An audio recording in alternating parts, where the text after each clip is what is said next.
Hello. I think we're live. How we doing, everyone? Welcome back, welcome back. Let's see who's in here.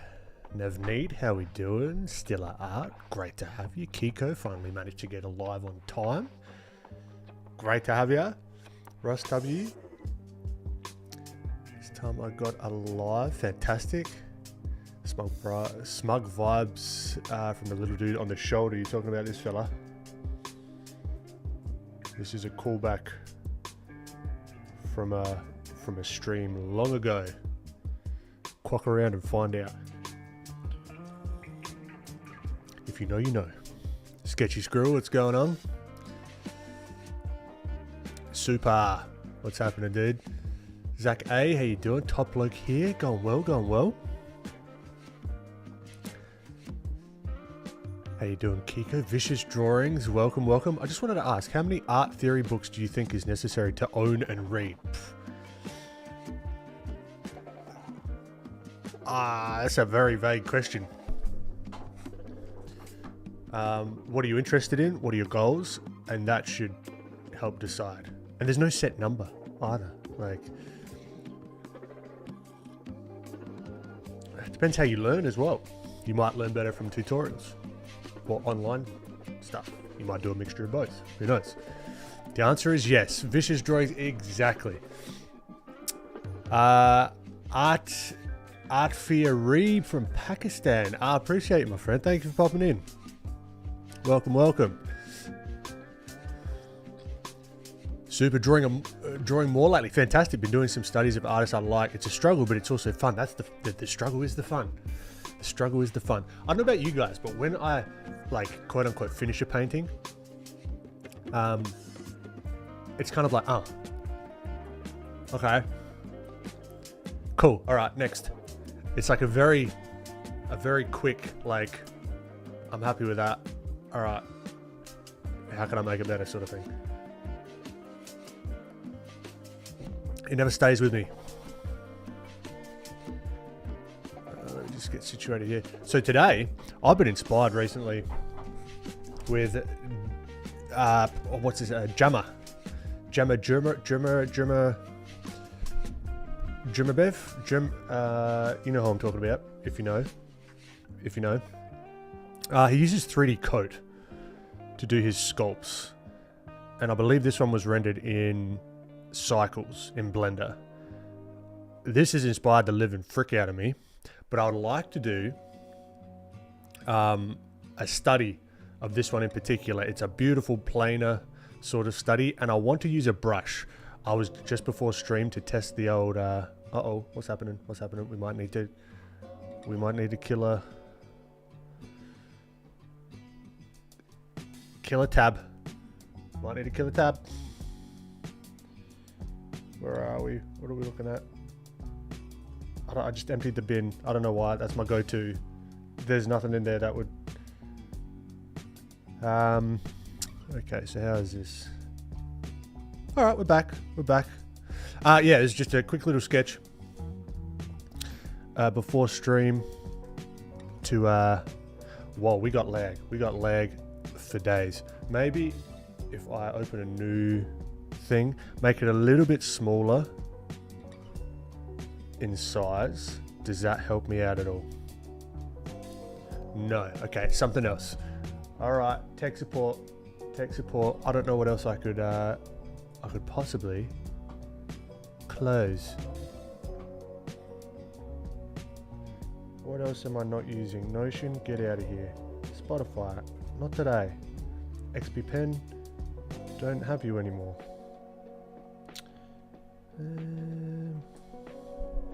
Does that help in the slightest? It's only when I resize. Or is that the smoothing? Or am I an idiot? No, I'm not too much of an idiot. Nah, there was a little bit of whatever. Anyway, regardless, what I want to do... Can I come back to here and do what I want to just do it with a brush. today. I'm feeling brushy. At least this first little warm up, I just want to carve in, and I'm feeling shapely. I want to just whip some shapes around with a brush. Now, you can do this yourself. I've mentioned this a couple of times in the last couple of streams. Round brush and squish it. All right. So just get any old round brush. And if we come here, brush settings, brush tip shape, you can do this here. The tip shape, this once was round. Right? This once was round, but make it more chisel-like. Just squish it. Right? And then if you'd like the shape dynamics to pen tilt, to make the shape dynamics go to pen tilt, that just allows you to follow with your pen. If you have that function, you don't need it. Turn off, I think, will turn off pen pressure. So it's really just like chisel down, and turn off any transfer and stuff. So we're not doing like smooth gradients. Okay, we want to learn how to better make value judgments, if that makes any sense at all.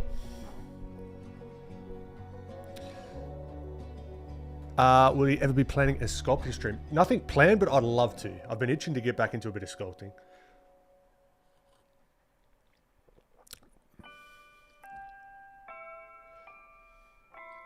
Usually I'm super proud with it. It stays with me for a few days. I've even had a few where I'll just analyze it for a few days. Happy with what I've done. Always finding stuff to improve. Yeah. No, that's good. Maybe I've just got I've got a shorter half-life of happiness with my work.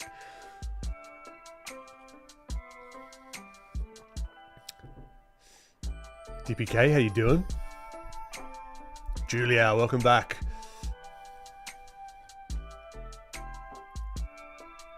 Okay. So what I'm thinking, let's give ourselves just a neutral background color. You really could do it in whatever color you want. I'm going to keep it to gray just to keep it focused. Hello. I said keep it to gray. Thank you. All right, so this is really about values.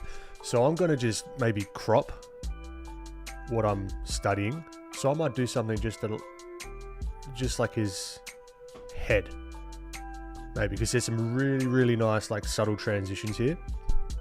I mean, I can even see the color of this guy's face coming through. Like, you could even do, like, the little bit of the warmer nose.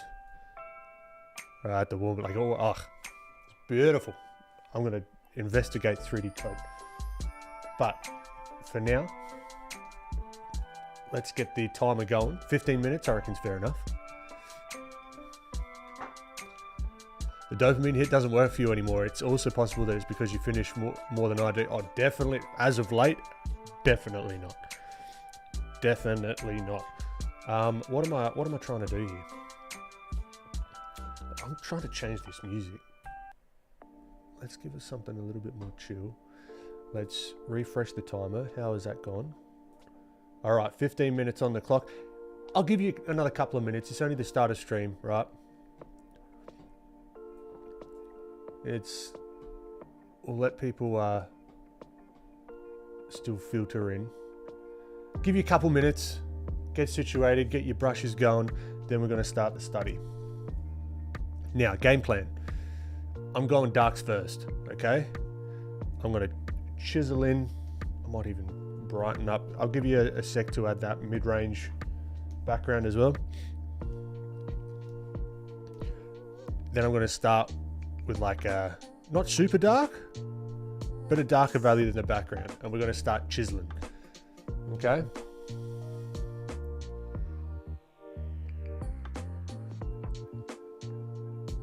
Milan Art, how you doing? Atif Yarib, it's going to be all up to what your goals are and what really interests you. Unfortunately, very large, vague questions, I can't give super helpful answers, unfortunately, or my thoughts. they're gonna be large and vague as well. All right, so I've got my little color wheel that we're just going to be going up and down with the brightness. Okay, this is going to be a nice little study of subtlety. All right, I'm going to get going. I'm itching to get going, so I'm going to start in 3, 2, 1, go. All right, let's squint down. I think we could almost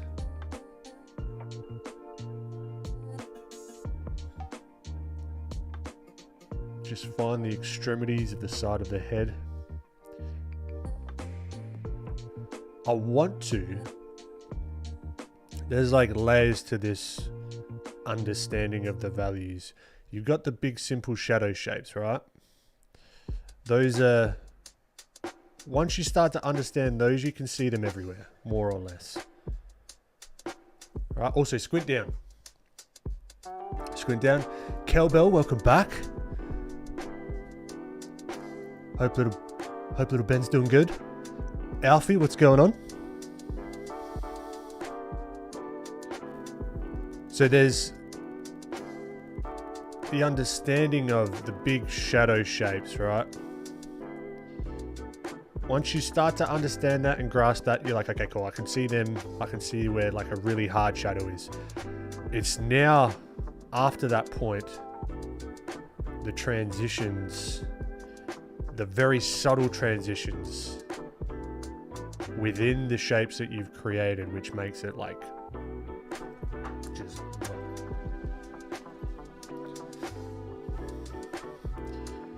okay. So I'm just blocking in the darkest. I could really block in a whole lot more. Like what's the word? Compress. You might hear other people say or describe it as compressing the values down. We're only using 2 values here, but you can still get a kind of vibe of the dude at the moment, to use a very technical term. Just getting the vibe of the dude. Now it's our job to decide where to go next. Right, so we've got, I think we can bring that down here. Now, where do we go next? I think we go a tad bit brighter and see where we can add in some of these planes. I love me a good plane. Not the real plane, I fucking hate those things. But the little rectangle polygon things that help describe form. Alright, all just with the one brush, no blending, no nothing. I think we could even, it's going to be super subtle when we start picking out some of the darkest darks and that kind of stuff. Even the mustache here. And we can leave that gap in the middle of the mustache because that's the shadow. That's really, really dark.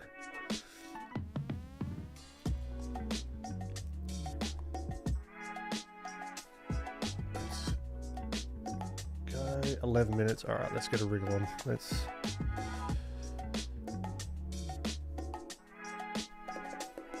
Whoa. Hey, yo, whoa. Oh. Did I just... No, okay. And we're back. Alright, now... I can see that this is going to be that slightly darker, slightly lighter value here. I love a good just a value study. Good bit of fun.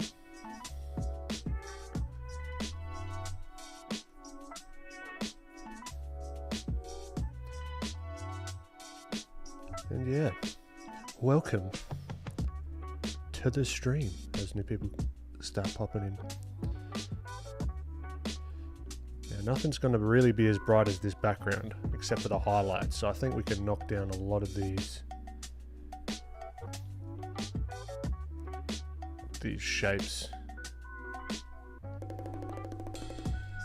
I'm kind of like itching to try out this 3D coat. So this, for those that are just joining, this is Germabev. My apologies for butchering the name. But this sculpt was done in 3D coat. They got some really cool brushes. I have played around with it very, very briefly. I want to dive back in and see if I can get something looking as cool as this. Alright, let's see if we can get some of these smaller shapes here. So we've got the top of the nose, that little nose.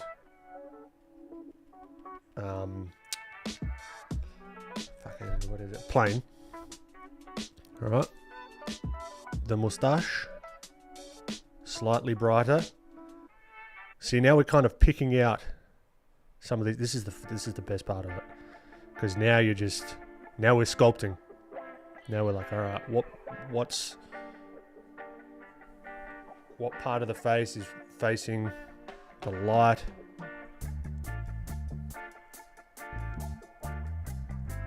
What part of the planes are facing away from the light?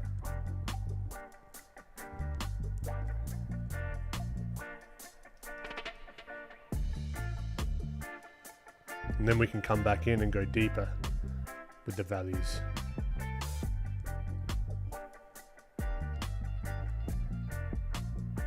Which I might do a cheeky little bit here. It might be too early for that, but we take risks here. It's digital. Of all the mediums to take risks, do it in digital. Do it in traditional. But like, let's think about it. Really, like digital, like what's there to lose? Absolutely bloody nothing.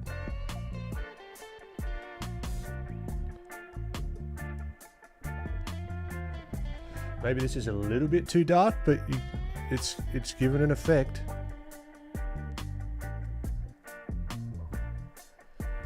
It's given a little bit of an effect.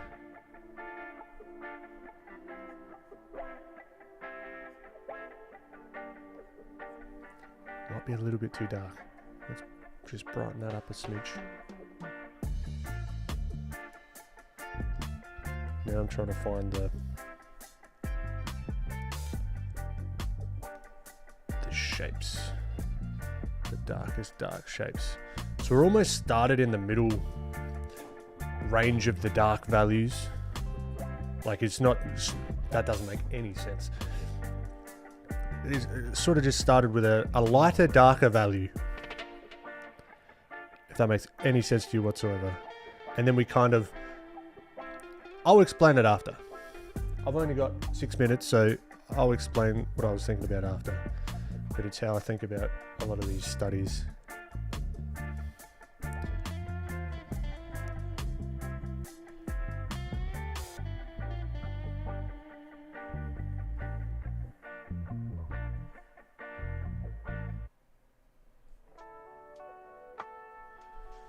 Okay.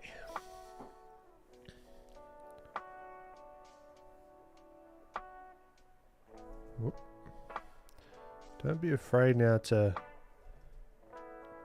color pick or eye drop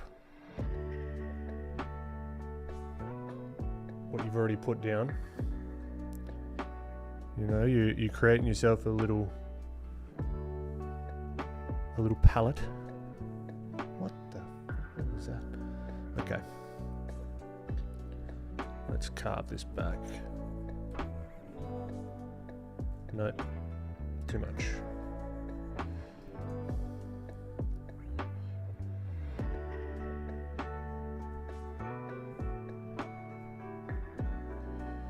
So this is quite a lot brighter.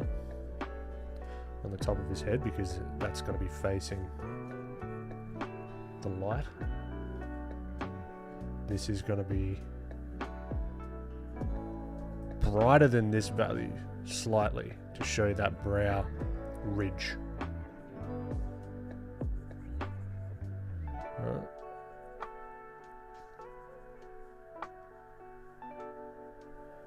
So we zoom out, it's starting to look like something, but if you zoom in, don't look too close because it looks fucking garbage.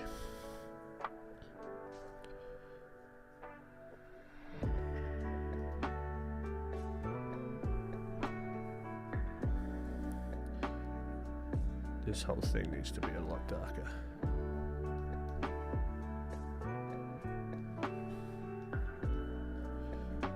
I'm used to just whipping out that filthy plugin.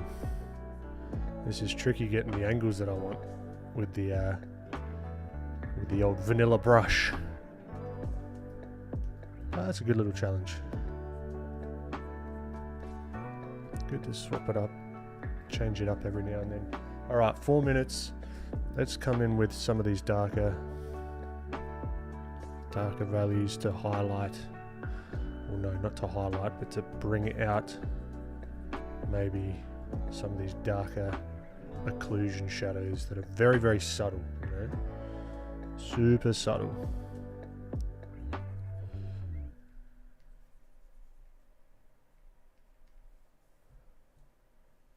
Not even going to worry about trying to get the eyes.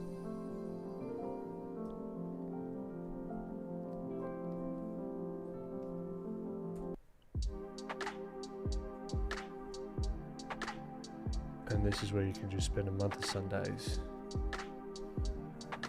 just getting things just so, and really going into that like infinite level of refinement.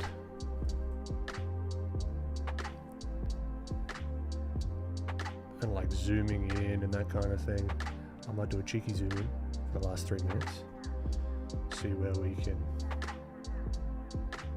get something going on. I really want to understand the highlights. So this is going to be more of that matte highlight. A little bit darker. So that's kind of the brightest that I want to go. On the head, maybe there's a little bit of a cheeky little highlight kind of thing here on the nose. Still too bright. This is way too bright.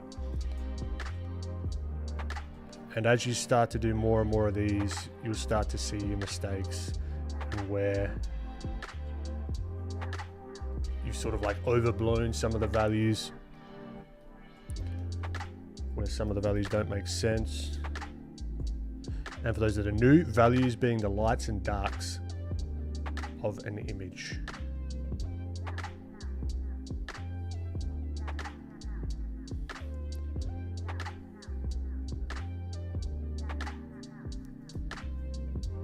Now within some of these shapes, we want to think about some of these gradients or the transitions. All right, gradients, transitions, same. All right, I use that interchangeably. We got 1 minute. So there's like just a subtle little reflected light there. Let's squint down. What have we got?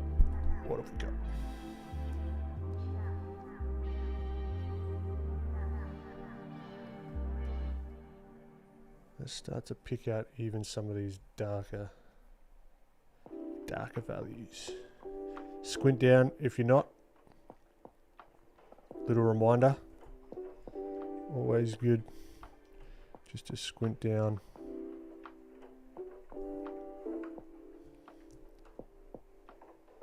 If you're having trouble discerning between shapes and values and all that fun stuff. That was one of the biggest little, like, I don't know if you could call it a hack or tips that once I learnt it. Oh, was that an unlock? That was like a huge, like, what? People do this? 20 seconds. Let's see what we got. Let's see where we can get to. Probably not much further than what we've got here. 9 seconds. Little ear holes. Got a little nose. Boom, boom. Okay.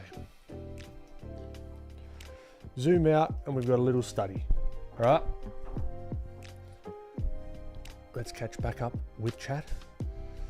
Tag Zema. How you doing? Sam, what's going on, dude? Ben, whenever I fall into overthinking and feel that stress building around my art or process, I go back to your stuff. I'm not blowing rainbows out here, but appreciate it, my friend. No, Jim, we're so grateful for your journey. I appreciate you following along, dude. You're one of the OGs. What projects you got on at the moment, Ben? Working on building a course platform. You guys have probably heard about it. Through multiple streams for many a month. But that's been the biggest project.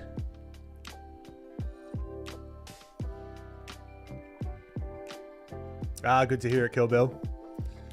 Ronnie the Zombie, welcome. Fat Cappy, how you doing? Completely forgot it was Sunday night. Could have missed the stream. Would have been an absolute tragedy for you, Fat Cappy. I'm glad you're here. I need to do more of these. You and me both. I would like to also be doing some of these in traditional as well. Gemma rocks, man. He's the bomb. Learned concept art literally with pen and paper under power outages in his home country. I know, right? He's fucking a legend. No excuses.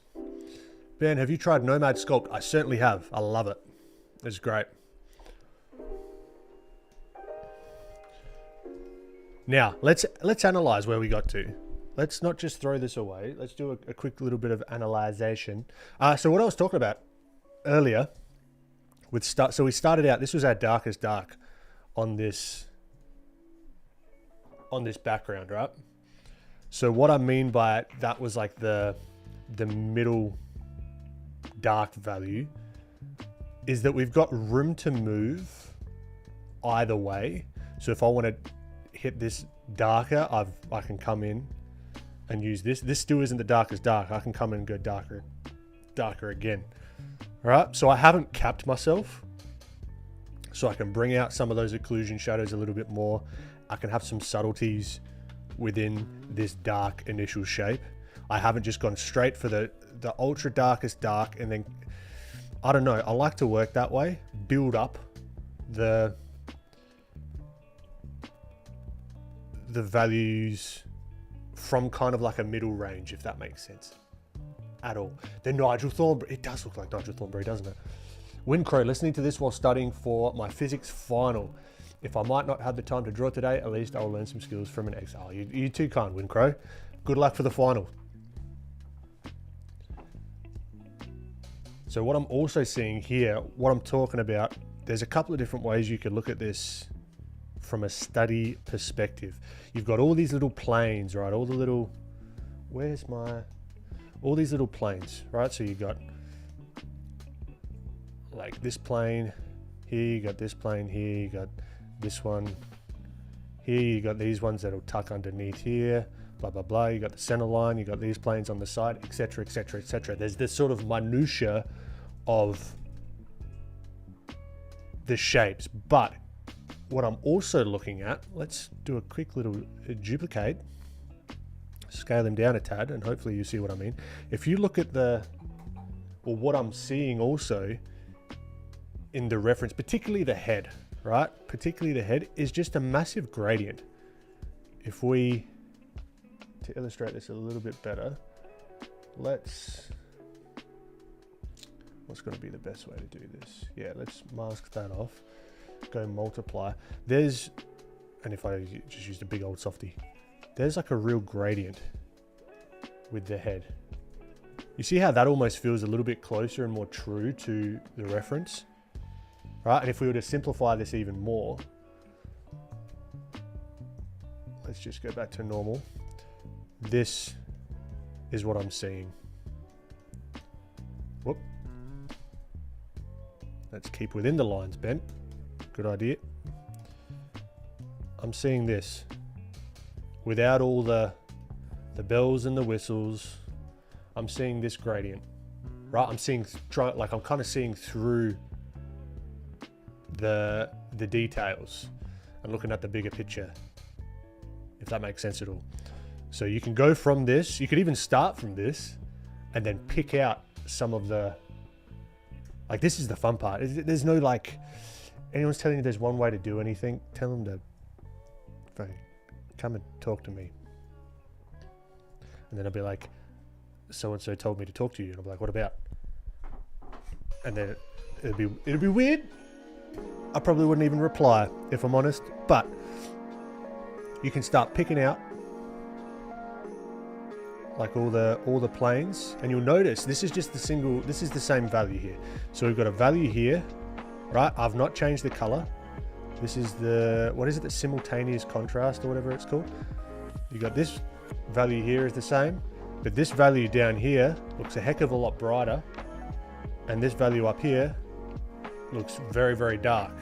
So this is where the subtleties of understanding values comes in super handy, because your mind plays bloody tricks on you, and you gotta keep your mind in check and understand the whys of what's happening, and not always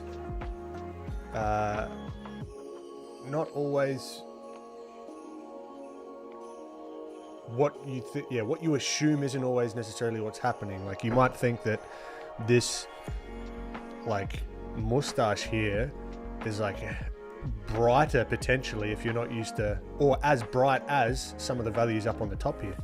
But if we take this mustache color, let's say, or this mustache value, and we whip it up here, look how dark that is. You've probably seen this everywhere, right? But it's just a nice little reminder that everything is a lie.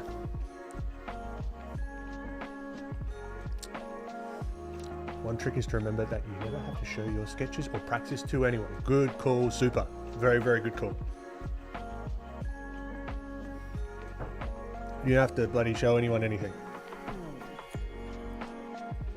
I haven't really shared any of my traditional sketches because that's kind of a newer thing I've been working on.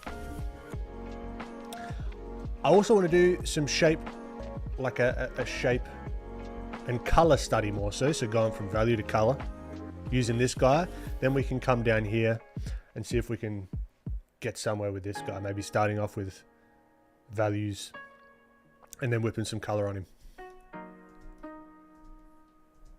I think that might be a good plan.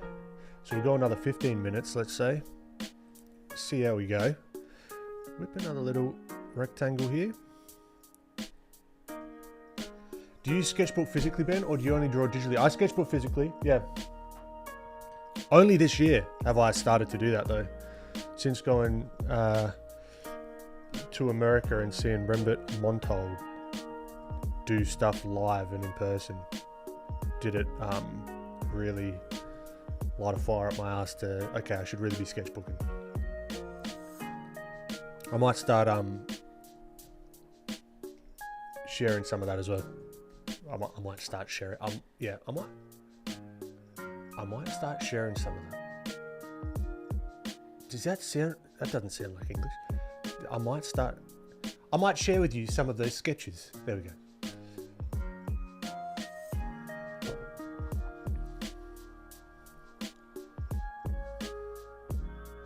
Wind crows. So with the value, that would mean the lights you place in the more shadow area don't have to be as bright as the lights in the lighter area. True. Or would you use the same light color value? I would get the word color out of there and just focus on values. And this is where experimentation comes in. and it's super handy to experiment with yourself. It's all well and good listening to someone to say, this is where this value goes, this is where this value goes. Start with the dark, start with the lights, do blah, blah, blah, blah, blah. Experiment. Create little sandboxes that you can play in to then really have it hit home and see it live for yourself. Right? So you're asking, does that mean that we should keep... What did you ask? You don't have to be as bright as the highlights in the lighter areas, or would you use the same light color value? There is something to be said that nothing in the darks should be... Oh, fuck, what is it? Nothing in the darks should be lighter, or as light as anything in the lights. That's something I've heard that you hear all over the place, but until you actually do it and you actually experiment and throw it down on the canvas or the screen, it doesn't quite hit home. At least it didn't for me. So for example, you've got the head here. Test it out. This is one of the lighter values on the forehead. What if I put that at the chin? Oh, hold on. What if I got on the right layer? Get that value on the forehead, put it at the chin. Look at that. Look how bright that is. You know? Test it out. Actually do the thing to let it stick in, instead of like reading a whole bunch of stuff and theory, which is very important, but a theory coupled with practice and testing it out and understanding the reasons that you're going to be using these ideas is, I think, more important, if that makes sense. Artistic Spartan, how you doing? Ever consider doing an analog stream? 1000%. I'd love to. Joe, how you doing? Welcome back. I often find it difficult to move a character from imagination into different poses or expressions. Do you have any exercises to help grind on that? Yeah, man. Do you know when you sit down with a sketchbook, if you're in a sketch, you got a sketchbook, if you do sketchbooking at all, and you go to your go-to poses, right? My go-to is, all right, let's just draw a head. And let's just start drawing a head, and okay, cool, I'm comfortable with this, I know, blah, blah, blah, blah. You've got to not do that if you want to push past it, and then pick a pose. Like, think about, like, not in your standard standing pose, or not in your standard, like, three-quarter pose. Draw someone from top down, you know, top down where you see the top of their nose. Okay, and let's say she's got like a bun, right? And then you got the feet, right? So you got someone standing, we're looking like bird's eye view. All right, now next, do one underneath. Now do, like, play on hard mode, dude. It's like training with a weight vest on. Look at, or even get references of people in like really weird poses, and you'll soon start to see when and where to foreshorten stuff, because a lot of it in different poses is foreshortening, right? So you'll start to see, okay, if I made these legs like way too long, that's going to look a bit weird potentially. It looks like the legs kind of like scoop out. But you do enough of these and you start to, okay, cool, these feet are going to like cut off there, right? If she has glasses, you got glasses, boom. And then, yeah, training with a weight vest on is the way, because then when you go back to your normal sort of like more like, what's the word? Your more standard kind of poses, it feels so much easier. Diaruko Art, how you doing? Sorry, I missed that on Instagram. On Instagram, on Twitch. Does that make sense, Sam? I hope it does. Gross Girl, how you doing? Okay. Let's see how. Yeah, Sam. Also, yeah, books by, what's his name? The Anatomy, like obviously Steve Houston, Steve Hampton, or Michael Hampton. For like anatomy stuff, but Tom Fox, I believe is his name. Rembert Montold, Kim Jong-gi, like look, even watch how Kim Jong-gi works, right? And how he doesn't pick a pose that's like super what you would think of, right? It's not just someone standing there. You're like looking down and it like cascades into like nothing, but it looks right. That's just purely by practicing really, really tricky poses.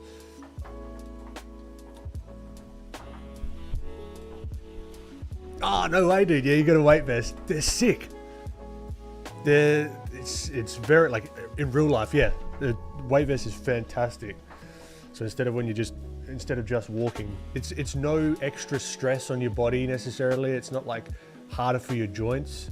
It can mess around with your back if you go too heavy to begin with, but it's like a really nice way to get some extra work done with cardio. That's also enjoyable, and it's not an extra thing to do, which is good.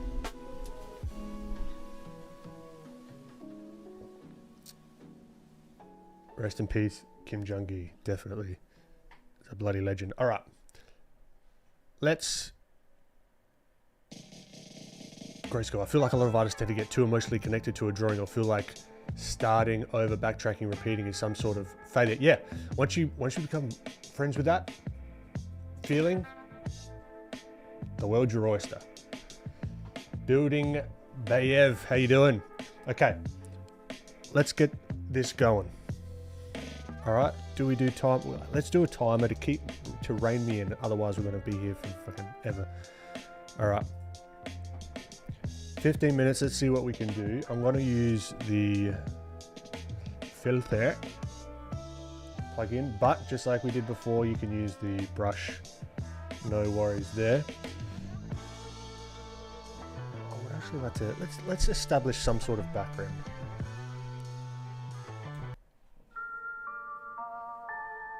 Also, this is the aspect ratio here is way like what am I doing? What are you doing? Yeah, a bit better. All right, so this is a color study, right? So I want to see what I can make happen color-wise. I'm going to utilize squinting down. Have I started the timer? Yes, I have. What is it? It's not Christmas time. What's going on?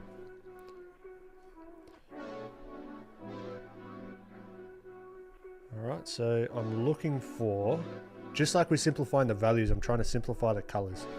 What am I seeing? Alright, I'm seeing blue, grey, blue.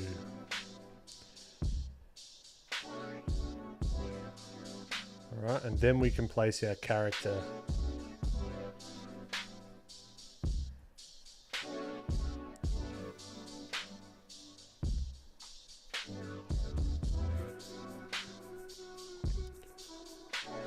Alright, because this is kind of going to be out of focus, so it's not like super important for me, especially with these 15 minutes, now 13, that we get everything like super correct. I just want to add in some... I've got a feeling I'm going to need to go over the 15 minutes because I've decided to do a background, but... What the...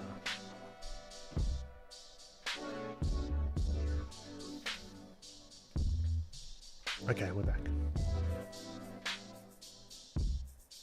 So this is like kind of plein air-esque kind of painting without being outside. Same principles.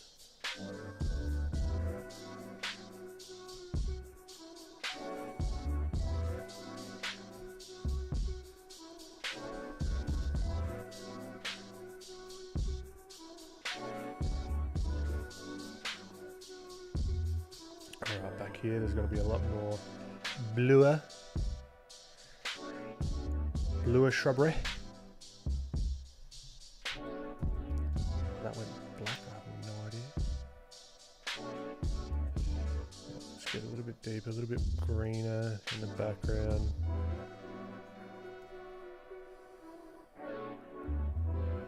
It's a little bit brighter potentially.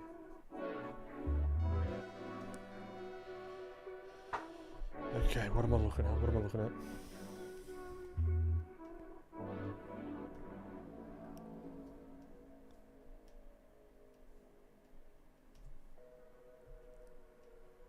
Now this is way too bright, but what are you going to do?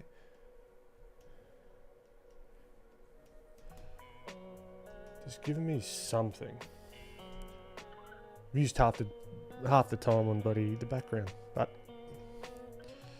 maybe we do 2 sets of. I'm changing the rules as we go. Maybe this is. If I get sick of the background, then I can go into the character. But maybe it's 15 minutes for background and then 15 minutes for the character.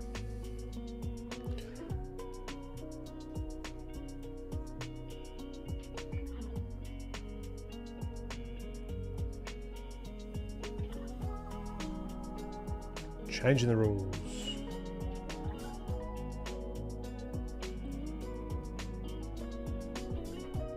No, way too dark.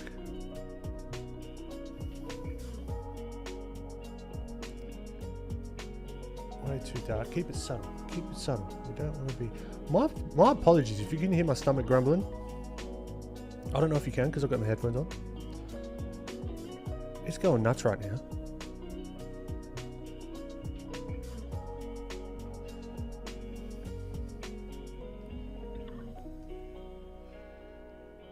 Here.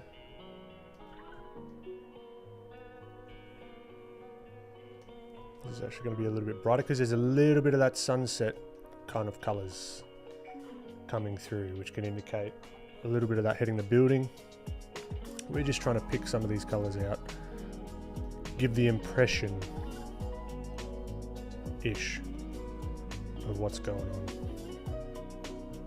in the background.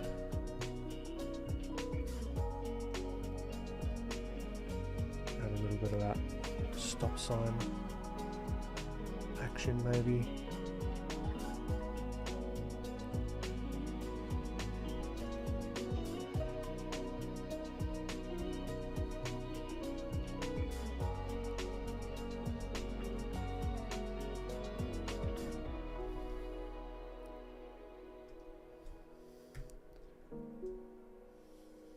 Snack fund.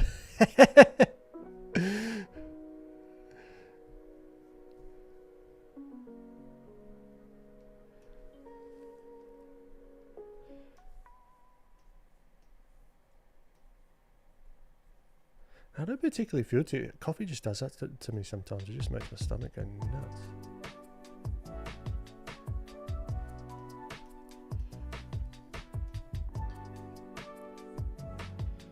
Alright, so there's some really cool colours on the car. What's going on? What's going on? So yeah, trying to see through the character.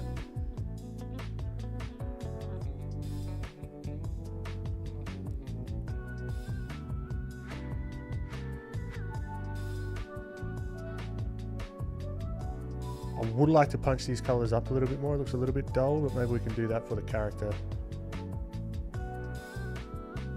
on the next round.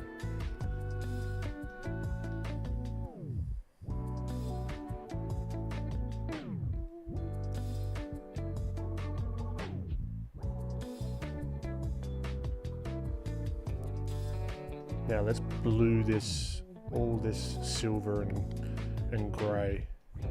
Let's blue it up because it's going to be under the skylight. The blue sky,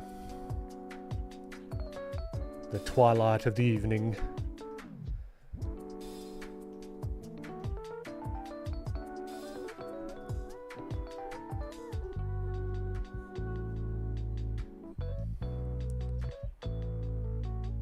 Slowly starting to look like something.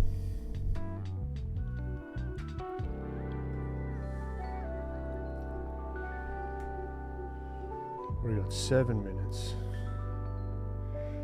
So here, there's an ever so subtle, like super subtle shift with the greens. in the background. They're almost more on the bluer side to really push them back. Let's see if we can separate that foreground and background just ever so slightly. So we got the greens in the foreground. Do we want to, yeah, let's brighten the values just a tad.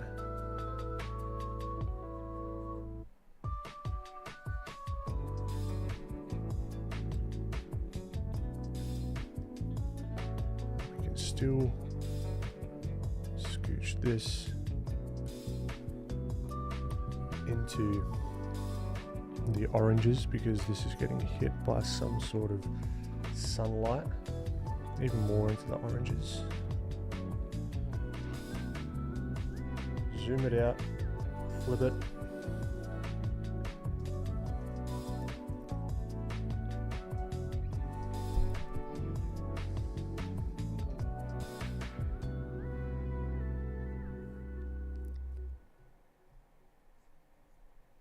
Oh my god, hopefully you can't hear that.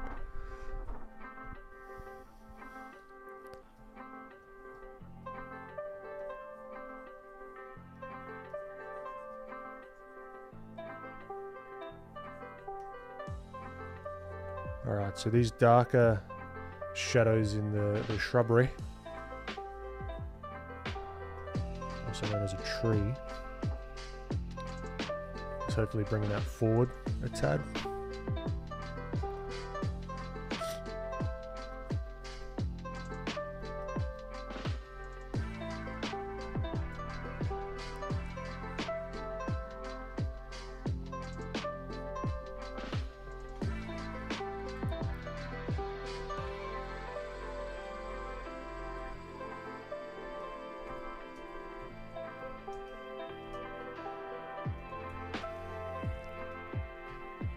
I'll do a little cheat here on that saturation just a tad.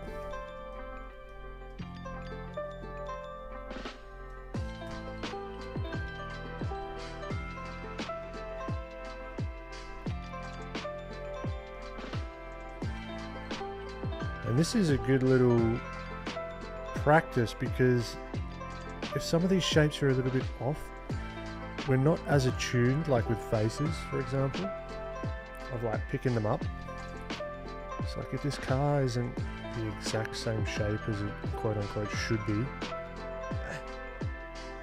still gets the idea across, you know?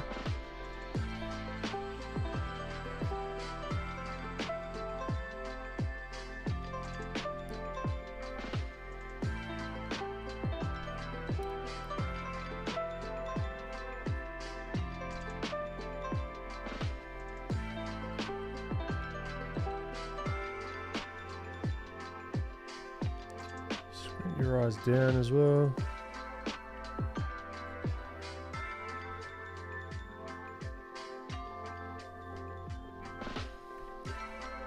Some of this doesn't make any sense at all, but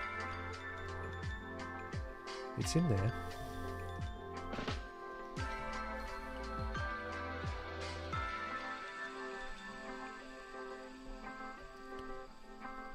Add a little bit of texture. What have we got? 3 minutes.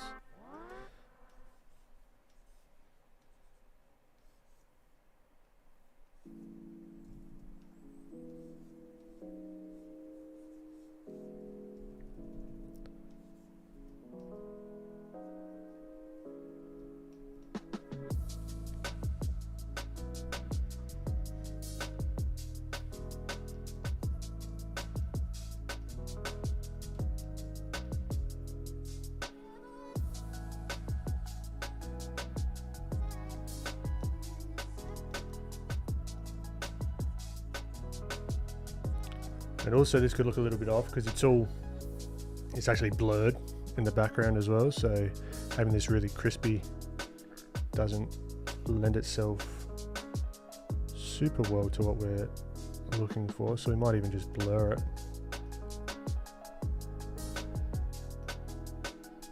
at some stage when we add the character, you know.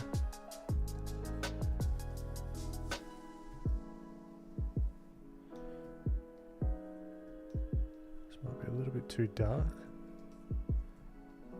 Brighten that up a tad, maybe scooch it a little bit more towards blue to really hit home some of that late afternoon, dusk kind of vibes in the shadow.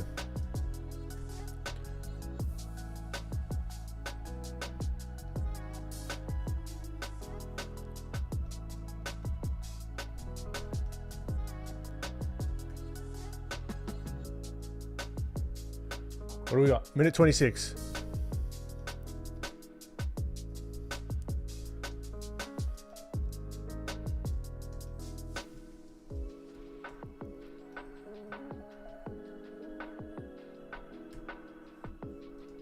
Can we utilize the line tool at all?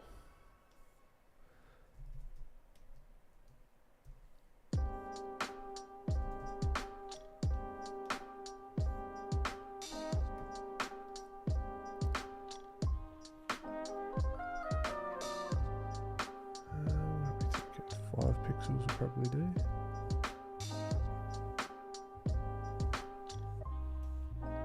Oh yeah, the filthy plugin as well works with the shape tools.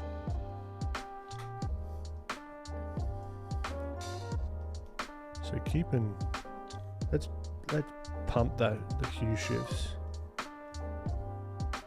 and maybe actually give us some hues. Oh, maybe that doesn't. I don't hate it, don't love it. Don't hate it, don't love it. That's fine.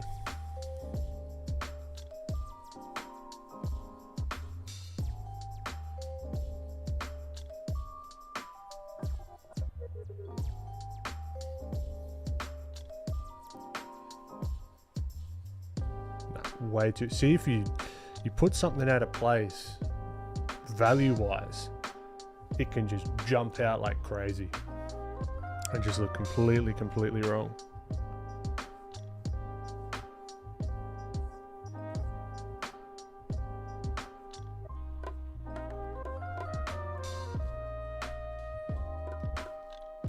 Let's adjust some of this perspective. What do we got? 0, 0, 0. Okay. We've got a little background. All right, now we're going to work on placing our character in the foreground. It's going to be a lot more contrasty. The lightest lights are probably going to be on the character itself. And let's just quickly catch up with chat.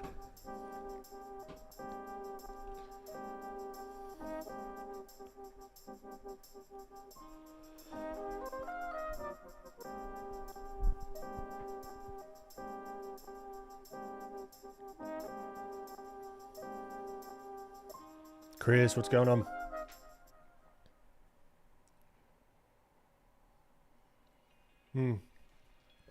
Yeah, perfectionism sucks.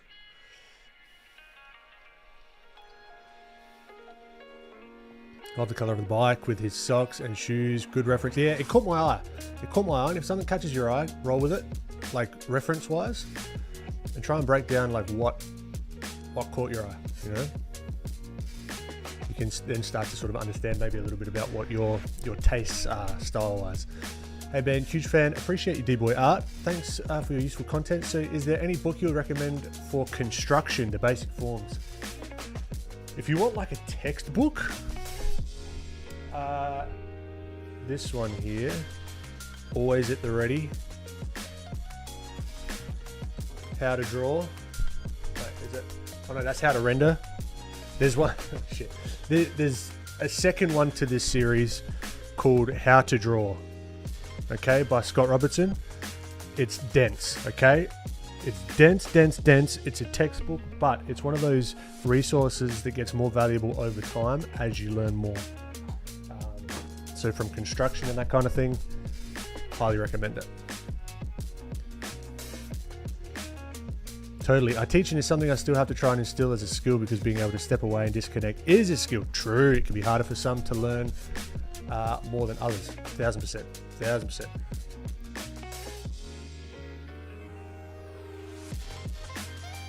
George, is it George or Jorge? George, I'm gonna say George from Brazil. How you doing?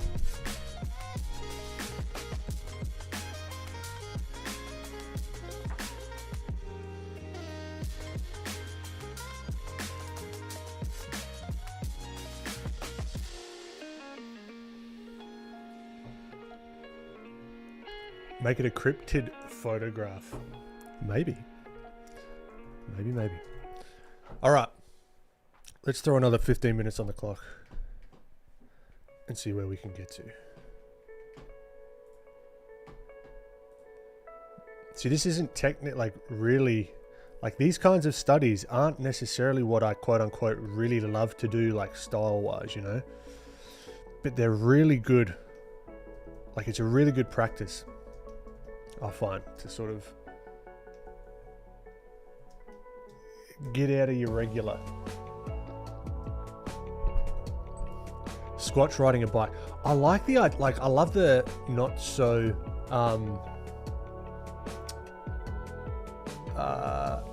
like in your face kind of cryptid. Well, it's not even cryptid, but like just like the creepy paintings, but they're not in your face about it. It's just something unsettling.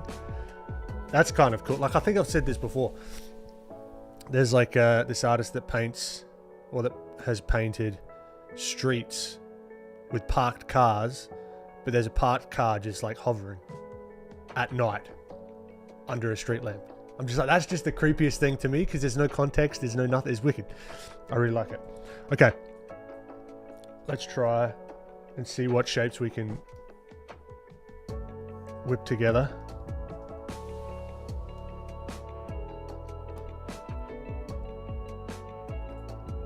And if you're joining, best of luck to you.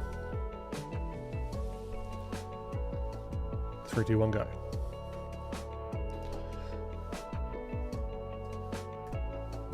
Let's get, so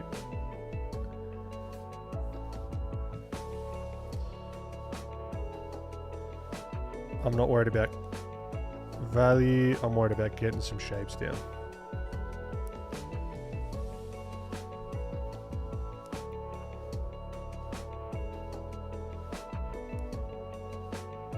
Yeah, that's fine. So this is going to be not like stylized, like this kind of thing. We're going to utilize this with this character, right? So this is kind of the precursor. This is meant to be lo-fi hip-hop. Someone mistagged their music.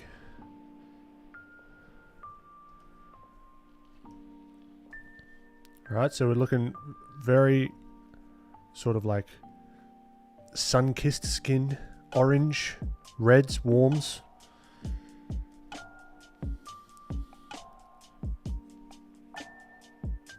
Bag.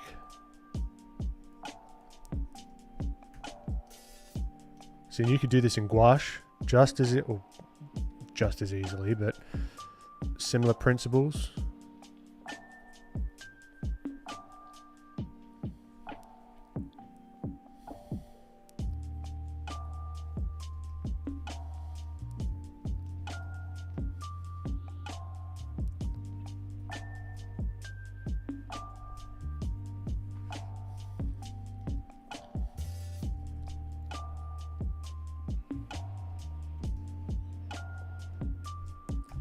All right, everything's feeling a little flat, which isn't bad. It means that we can bring some depth.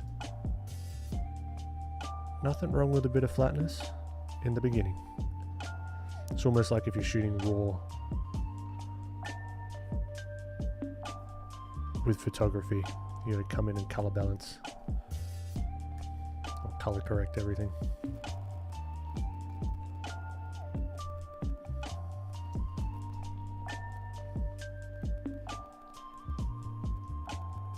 I do tend to go in the more muted spectrum of things unintentionally, so I've really got to push myself to not necessarily do that.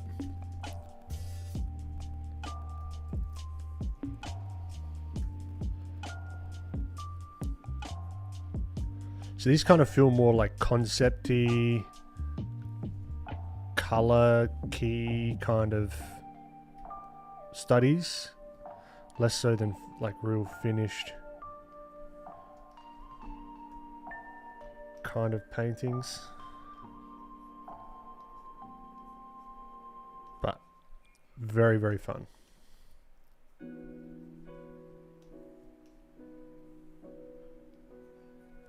Not as wow, not as quote unquote impressive necessarily to people that you might show it to, but this is like a lot of this is the foundation of what allows me to have complete freedom when I do a more quote unquote finished illustration.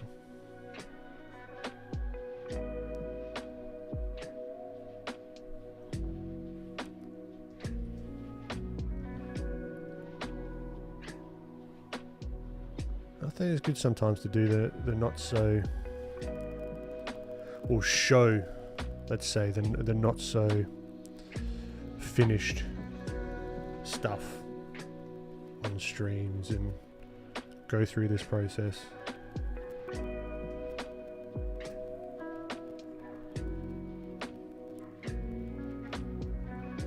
Because there is that kind of pressure to always make something look good, particularly if you're not used to posting stuff or you're not used to streaming. And that is that feeling of like, oh, should it better look good?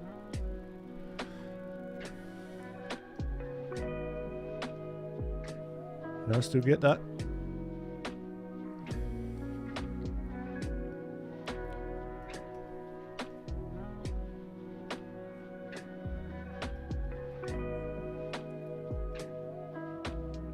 All right, see how we're pushing the brights, the lights of his shirt, that brings him forward.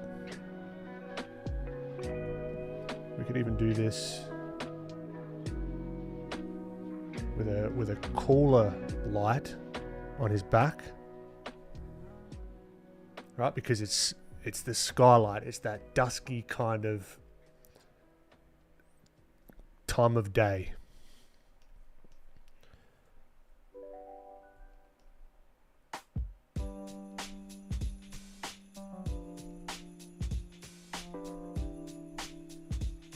We're just adding in some of the bike frame.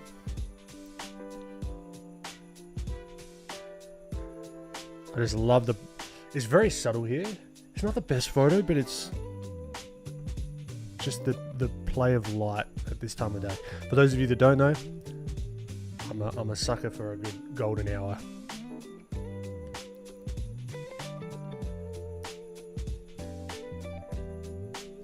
Golden hour is my all-time favorite.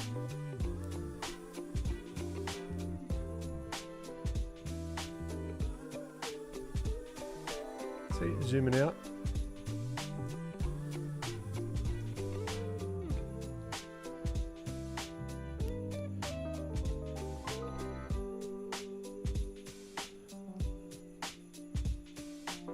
I think we need to push some of these darks to really bring him forward, so have the contrast of him. He's kind of slipping into the folds, into the background a little bit. So let's punch up that contrast just a tad. Or that could be what you want it to be. It's like more subtle. Completely up to you. But I'm feeling like I want to punch some of these darks like a lot more. Now, one thing with dark colored clothing, you don't want to necessarily leave it super dark, particularly if it's lit, right? So you want to have a little bit of that difference in value. Again, going back to our value study before, this is where it comes in pretty handy. Is there's a difference between the front of this hat and the back of this hat. Very subtle. It's still super dark value-wise, but it's going to be a little bit warmer. And it gives that impression of light hitting it. We can even get the delete, get rid of that little spiky bit. Scoop this under here so it's more consistent. Then we can come here and add a little bit of that logo. right?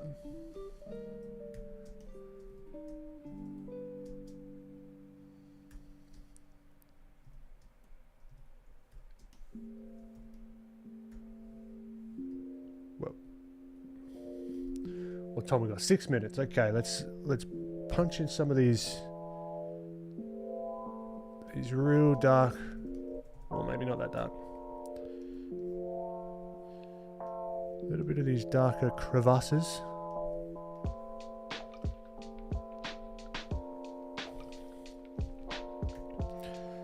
Now I'm just going to freehand the wheel. Looks like I am.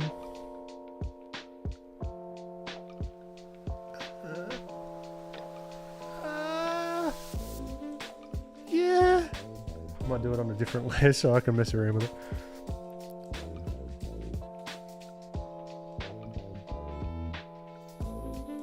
It's impressionistic. There you go. That'll do.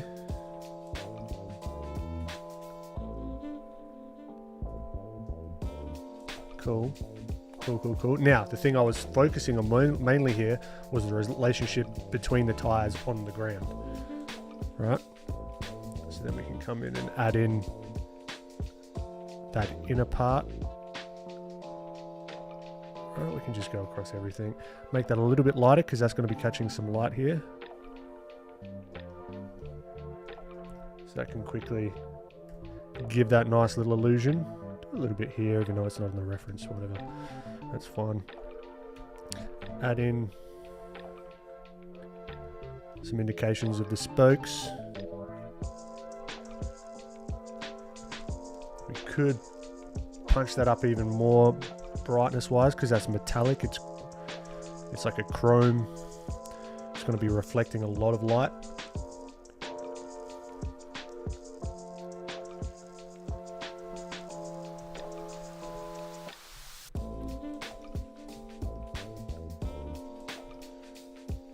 I think if we even do we dare come here and adjust it a tad, up the saturation. And what if we do a cheeky little curves? No.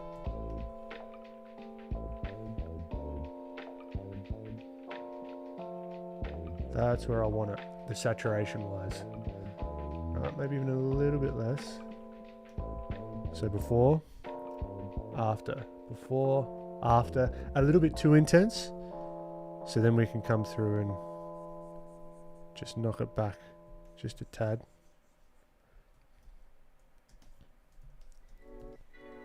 And then we just merge it.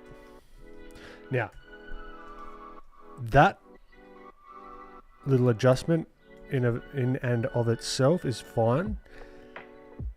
I would hesitate to use it if you don't know what it's doing, right? Or the reason that you're using it. We could just come in here and whip in some color dodge and make it all real nice looking fairly quickly. But I think understanding the tools that you're using and the reasons why that you're using them would be quite beneficial, instead of just be like, oh, my favorite artist uses the lasso, not the lasso tool, like the color dodge, right? So I'm just going to use it at the end. Why are you doing it? Are you trying to create more contrast? Are you trying to bump up the saturation while simultaneously create more contrast? You know? Really understand. That's where the power comes from. That's where just everything becomes so much fun. What do we got? 2 minutes.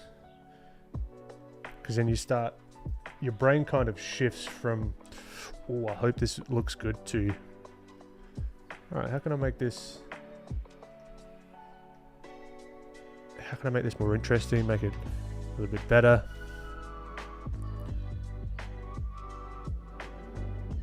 What new flavors can I add?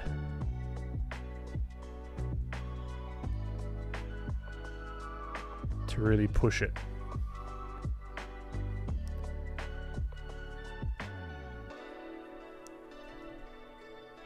can add maybe a pop of that color with the sock.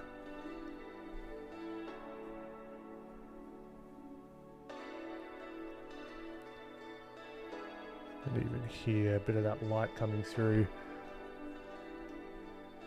even onto the bag. But this has to be balanced with the shadows as well. So if we add the light, let's make sure we've got all these darks in here reading correctly.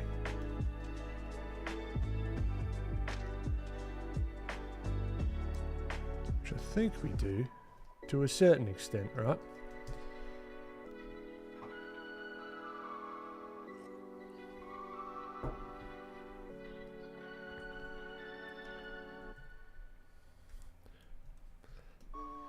I think let's merge them all down. Get a pop of that sock color.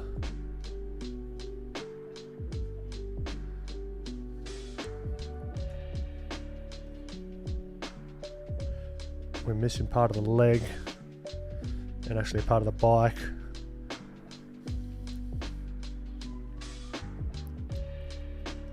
Maybe this yellow should be slightly brighter because it's getting hit by the light. And these are fun little studies, you know, they're just not super detailed, nothing crazy. But then here we can add that shine of the skylight, and then of the sunlight on the bike. And this translates to traditional very easily. The concepts, still got to get your hand-eye coordination and all that fun stuff, but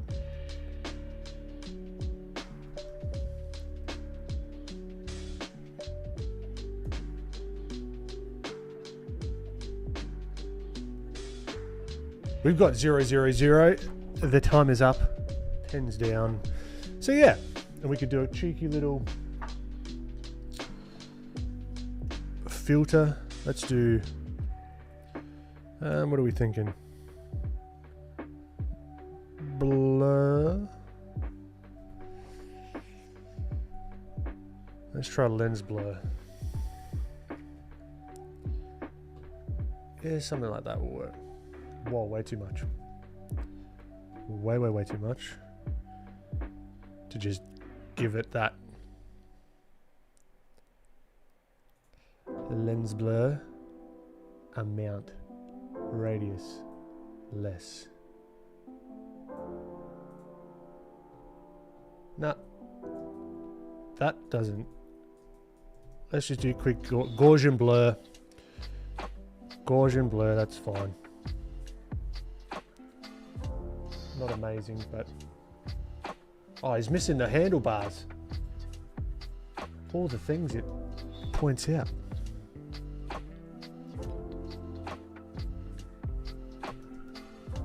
There you go. But yeah, good little experiment. Let's remove the Gaussian blur and double it up.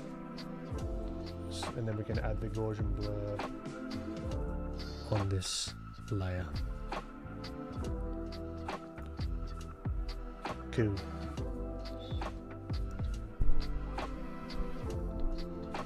Let's catch back up with chat.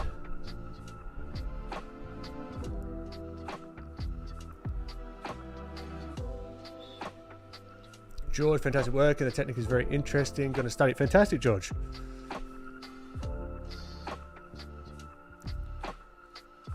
Ethan, what do you think is the better software for getting better at for the long run? Stuff like Adobe or Procreate or something else? Either. You want to get better at the principles, right? Annoying answer, I know. It would be easier if I just said Procreate or Photoshop or whatever. I could do the same thing in Procreate. I could do the same thing in Critter. I could do the same thing in GIMP. I could do the same thing, hopefully, with traditional, similar, right? Using the same principles. That's what you want to focus on. Whatever you have available to you, is what works. I know some of the best artists out there that are using Critter, which is a free software, you know, so. Ben, are you drawing with the lasso? I don't understand how the color comes out directly. George, that's a plugin, so you can check it out in the description below. Manny the Menace, how you doing? Great to have you.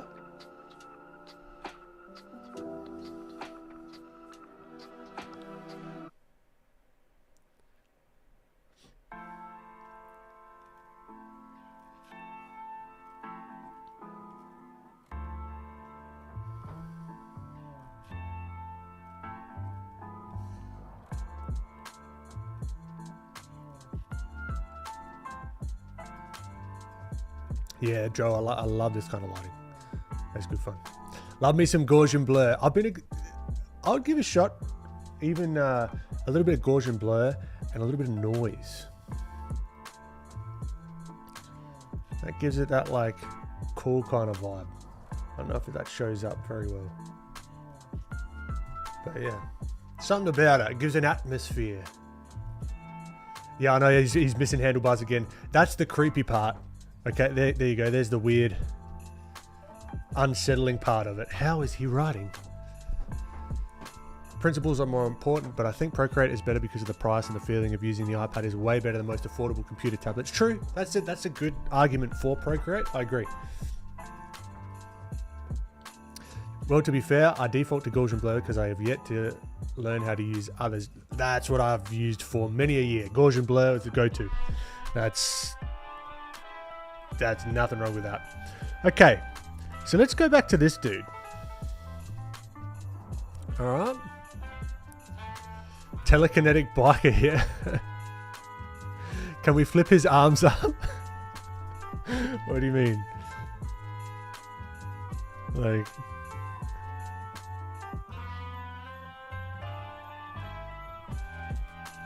So it's like... Woo! So we've got this dude. I wouldn't mind exploring. See, I love this lighting setup, right? We could even pop this a little bit more by like desaturating the background a tad. You know, really sort of puts him in the foreground. Let's see. I'm going to copy this dude. I'm going to create a... No, don't save. File new. Let's go a cheeky little 4000 by 4000. Whip him here.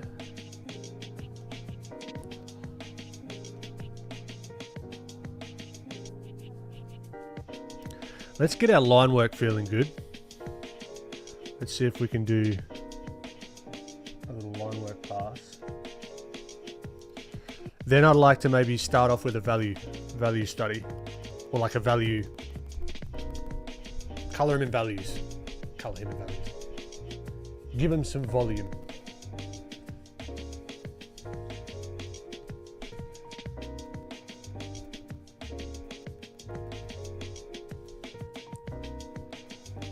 Alright, so let's see. He's still very pixelated, so let's see. Scale him up. That's nice. Let's have a bit of smoothing on here. Art Aldrin, hello, watching from the Philippines. How you doing? Nice to have you.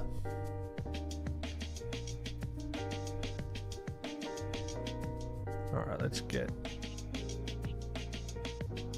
Now I tend to find, as I refine the lines, it just tends to look nicer because a lot of my messy thinking from earlier passes kind of get resolved. Well, that's the goal, right? So even stuff like that, like the little whisper lines, the very deliberate placement of the shapes.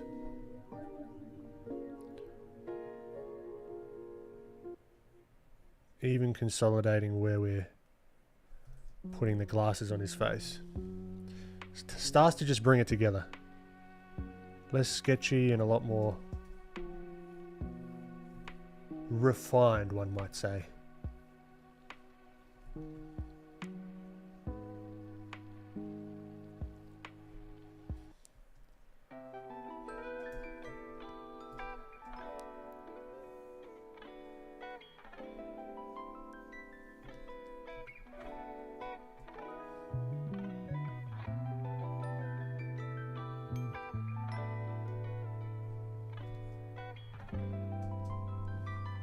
The Cappy, how you doing?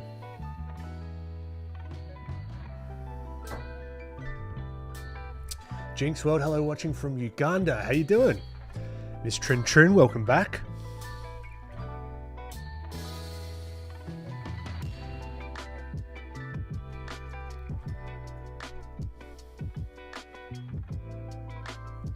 So this is where we're thinking a lot more about structure.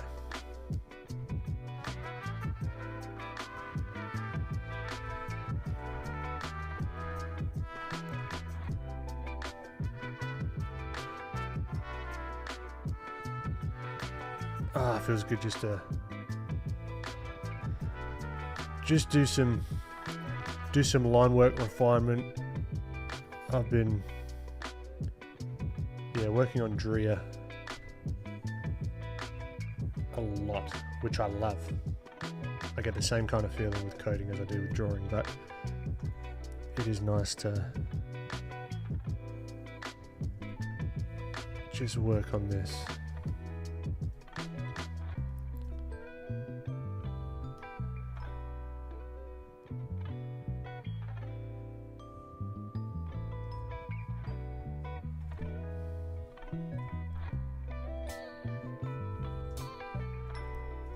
I have been getting the itch though to get out the clay again. Dan, I just wanted to stop here for a minute and say that I love the way you use your shapes and your drawings. It's something that I'm still learning how to do correctly. I appreciate you, Dan. Thank you. Thanks for popping in.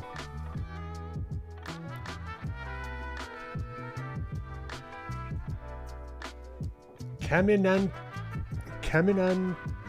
Tedenubes. Cheers from Colombia. Appreciate ya. Thanks for popping in. My apologies for butchering your name.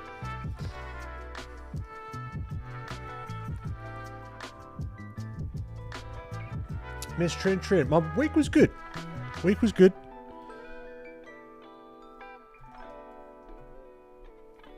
Really in the thick of... So what I was working on with Drea this week was populating a test course for new users, which is a tricky one. You wouldn't think it would be too difficult, but what we've got to take into account is the time that it takes to get all the assets, because I want to show how, I want to have a bunch of images in the test course. I want to show our inbuilt video system where you can add comments. I want to add test comments from students and that kind of stuff. And all that takes time to copy from the original source of all the elements, copy it to then put it on that new created account, and then trying to figure out when to trigger that. So when you create an account, okay, sorry, this is going way too inside baseball.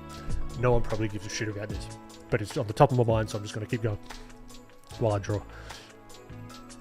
So I've got to figure out how to trigger basically the seeding of the new account with the test course, but also make sure that when the sort of verification email comes through, when a new user signs up, that they don't get to their account and then there's nothing there yet. So I've got to figure out the different states of loading, like if it's still processing, making sure that shows, making sure that it doesn't lock up the server when someone's creating their platform name, all that sort of stuff. That's just way on the top of my head right now, because it's been fun. I've figured a lot of it out. It's just this final little bit integrating it, which is oftentimes tricky.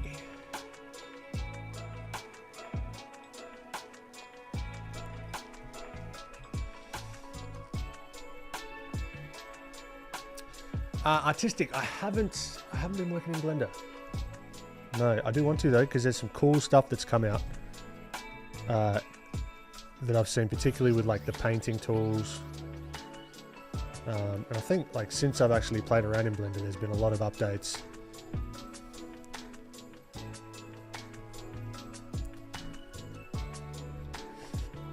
Which are going to be a heck of a lot of fun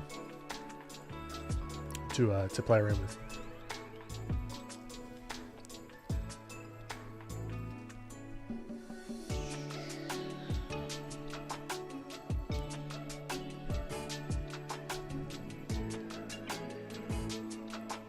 Do you have mutton chops, maybe? Don't know why I just thought of that, but maybe he does. There you go.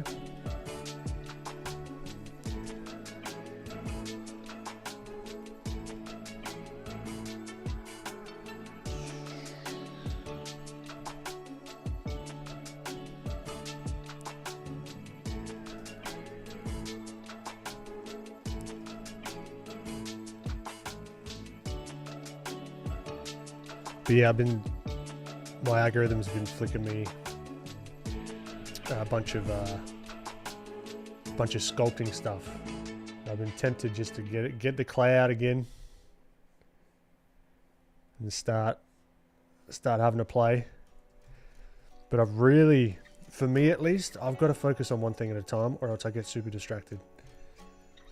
It's so easy for me to just go off and accidentally lose a week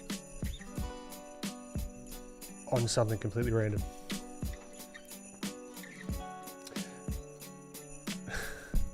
Adair, good evening. I'm doing well. How are you doing, Adair? You lost me? Yeah, I know, Ross. Yeah. What are you looking forward to playing with the most when you return to Blender? Very good question, Super. I'm looking forward to integrating it into different workflows with my videos. Predominantly sculpting, but also different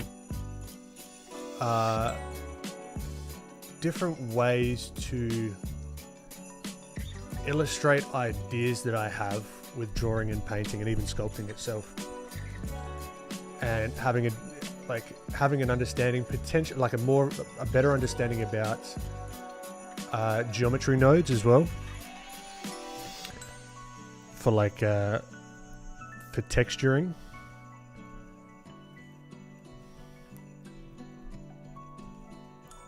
Because I think it's very programmatic from what I understand. Like, it's nodes, right? So it's very, you could do a whole lot with them. But there's just going to be a bit of a learning curve there for sure.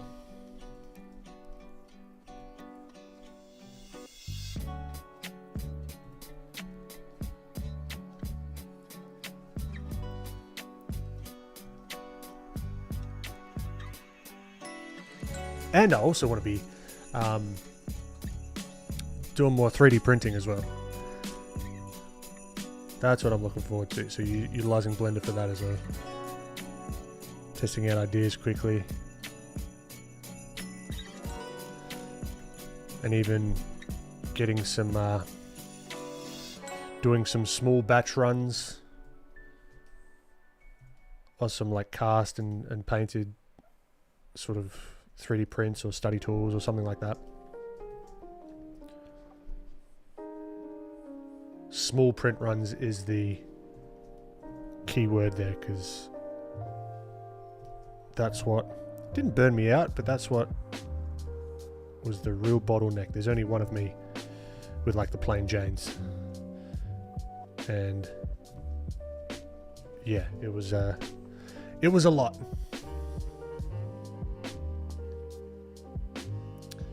Alfie, I wrote a geometry node network in Blender that turns any model into Lego blocks. That's sick. See, I love that kind of stuff. I love the programmatic kind of stuff where you could just like do shit with data, and yeah, it's very fun, and it's like very non-destructive as well, which is very appealing.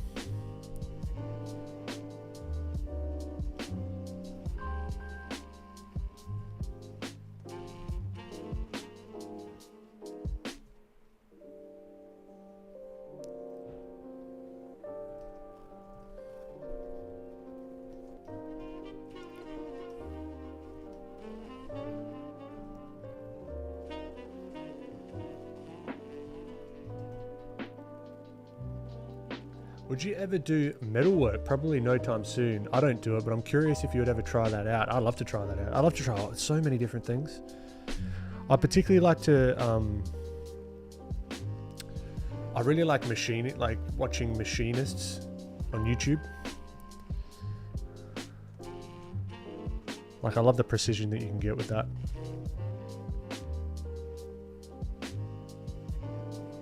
There is some overlap there with like characters and like animation and that kind of thing, like the armatures and stuff, which is cool. I use it to generate bridges for my game, also to generate crenellation on castle walls. Crenellations. I've got no idea what that is. I can guess. That's very cool. I also made a hair texture using both geometry nodes and material nodes for a Zelda sculpt I made. That's sick. If someone was looking to get into game development, super. What are you using at the moment? I can't remember. Is it it's not Unreal, is it? Or is it?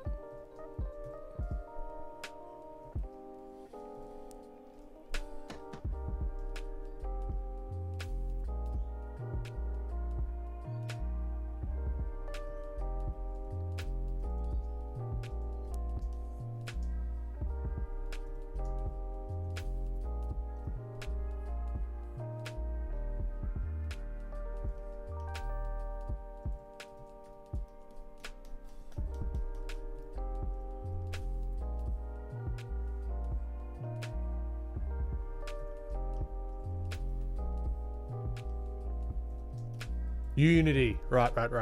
See, I've got no real context of the different, or the pros and cons, I guess, of either, or of each sort of. I think you've got like Godot, or Godot.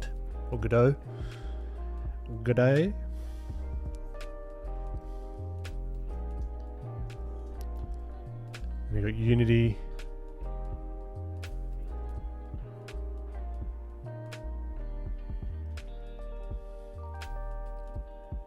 But that would be fun to dive into, I reckon. Like game development. But it's like, I think, a completely different paradigm to any web stuff that I'm doing. Like, is it very like object orientated? Like, I don't even know what I'm talking about. But yeah, that'd be fun.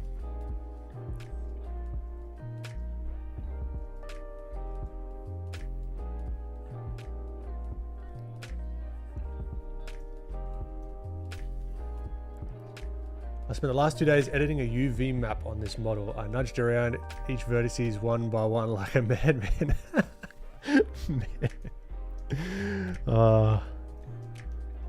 See, that's the kind of stuff when you get into 3D, you just don't know what you don't know. Like a UV map, what on earth is that? And then there's all these little nuances of what you need to know.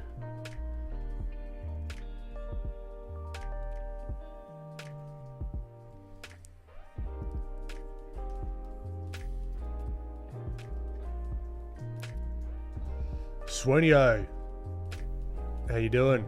Thanks for popping in. Yes, I can only really talk about coding in Unity terms, but yeah, it's object-oriented coding. Unity uses a game object component system, so you can write scripts that you add directly to game objects. Okay. Ben, you've done a vid on the difference between art style and an art form before. Is it genre, pop art, anime, gothic realism, etc., and finding your own stamp? Not sure if it's me, but that gets mixed up. I haven't thought about that too much, if I'm honest. The genre versus the style. I think you find different styles in different genres.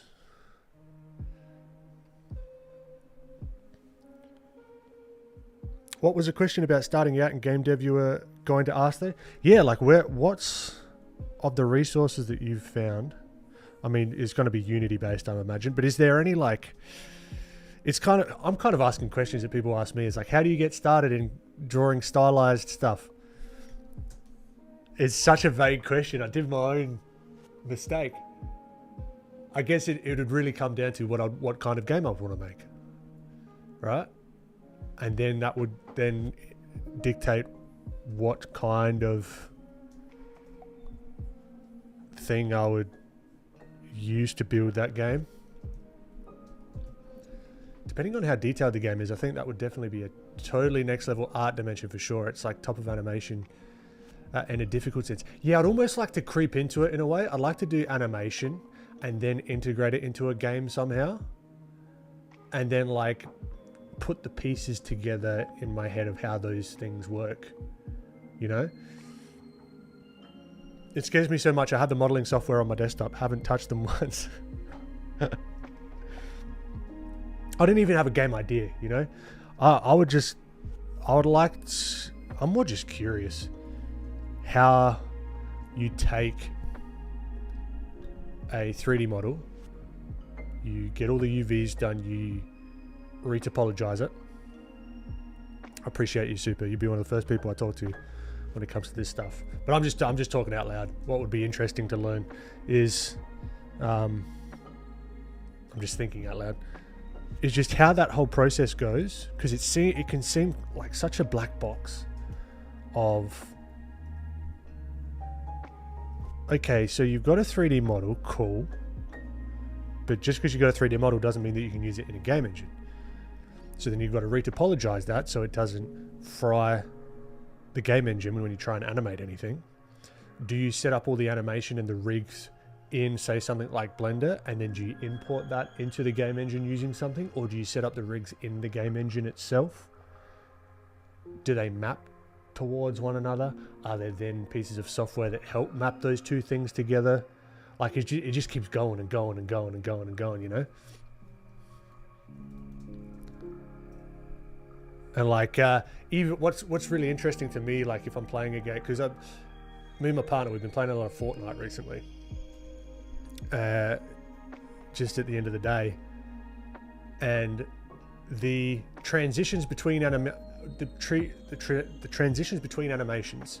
So you jump, but then when you land, that's got to animate into the landing thing. But then you could roll, but then you could launch, and then like, you know what I mean? And then what if you jump, land, then go left straight away? That's got to have like a smooth animation. It's very, very interesting to me. But I'd suggest searching for Unity beginners courses. There are some out there that are like 10 hours, but yeah, search Google. There are Unity tutorials all over Unity. Yeah, fair. All these questions so important, but can't help spiraling. Yeah, I know. You can just keep going. And then how do you debug that? Because it's all well and good. Okay, let's say you've got. Is that just where you play test the living crap out of it? And what testing suites are there? Are there whole testing platforms that can actually run the game virtually, or run the character through like every conceivable, or like a lot of conceivable movements, that then just find a bug? And where does that get reported? Does that get triggered somewhere and it's in another system that you pay a subscription to? Or, you know what I mean? Like that sort of stuff is interesting to me, the whole pipeline.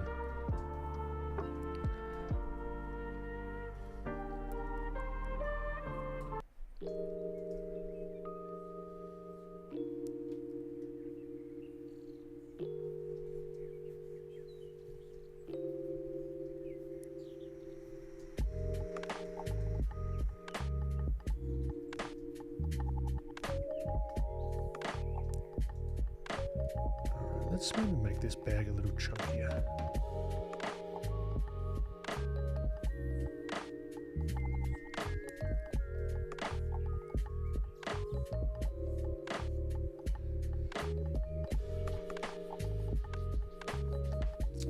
Cappy, I recently came across your channel and I was wondering if your live shows usually delve into topics like anatomy, or do they tend to like be tips and guides in digital art? Greetings from Argentina.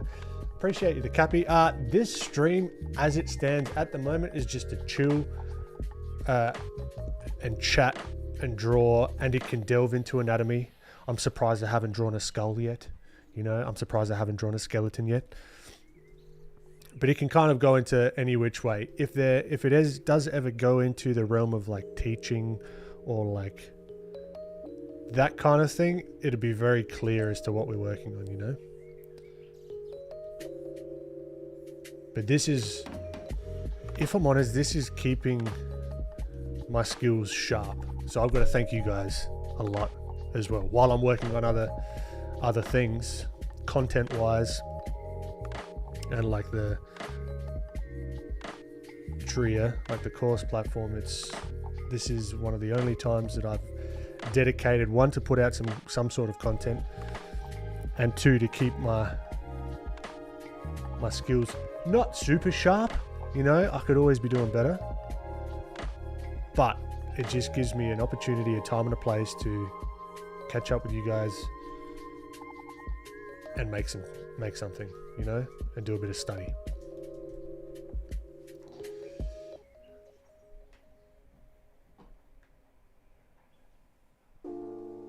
Yeah, all my rigging and animation is in Blender. I export a main model file that the game engine uses, and then I export each animation as separate individual animation. Interesting. Okay, all FBX files. Cool. But I can't type fast enough to ask you questions. Well, I'm not asking, but I'm just asking out into the ether, like, I wonder.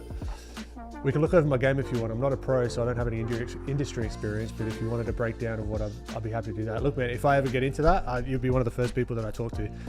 Because yeah, it's fascinating. As far as I'm aware, when it comes to debugging, is literally just watching how someone would play it. I love watching people play test because they do things a creator would never imagine doing. I remember watching people just even on websites and like apps, because my main, like, I was the UX designer, the user experience designer, when I was first starting out in software, and how people will like hack the system and do a weird roundabout way of like doing things that you would expect that, oh no, you just do it this way. No, they'll click this button to then go to this menu to then blah blah blah. Like it's very, very interesting. That's why I always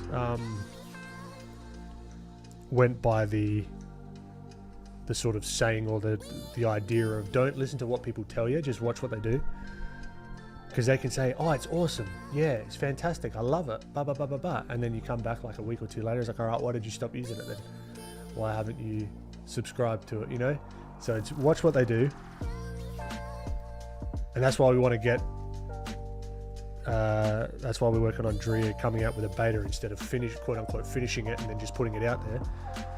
We want to watch what people do, you know? But I'm sure it's very similar with games, right? Last week I took a Spartan model from Halo Infinite and rigged it in Blender, and now trying to port it to Halo 4. Thank God for the Halo modding community. That's very cool. That boggles my mind as well. Is there any use in making a 3D model that has some bugs and UV map inconsistencies? I don't know. Just sort of my question. What's a art style question again? I overthink this so much. I'm not sure what you're asking, Ross. In terms of the usefulness of the end result, yeah, I don't know. Though I suppose such a question is delaying the inevitable learning curve I must face. Or you could try and implement that, right? I love the idea of actually, as you're learning, you're understanding why you're learning the thing that you're trying to learn. So for example, if you've got like broken UV maps or whatever, try and implement that in a game engine or wherever you're putting it, and then see why it breaks and see why you wouldn't or like where the pain points are, where this is frustrating, where it breaks, so that you can then say, okay, let's fix that. And then you go back and fix it. There's like a key thing that you're trying to fix in the pipeline, if that makes any sense at all.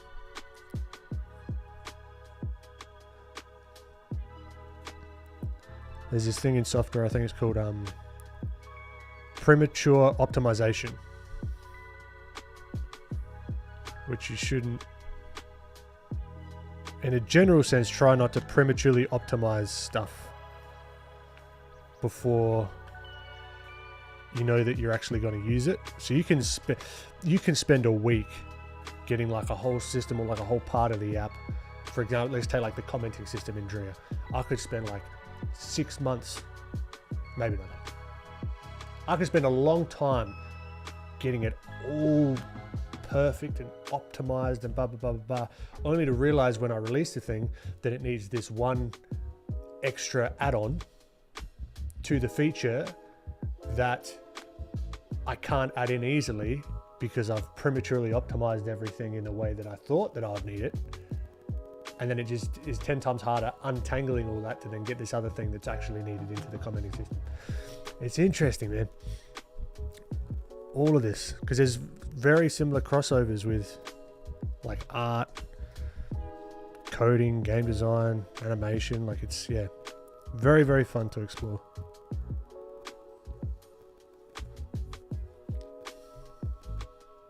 Debugging your game can be really easy or really hard, but it basically comes down to which behavior isn't working and trying to find which script is causing the problem. Yeah. What makes this a bit difficult to talk about is that game dev isn't like art. Most art is like drawing or sculpting. Game dev is a bunch of different art skills being brought together. Exactly. It's the integration of them, right? Being a generalist really helps, but it's a tricky thing to do because of that. Yeah. Yep.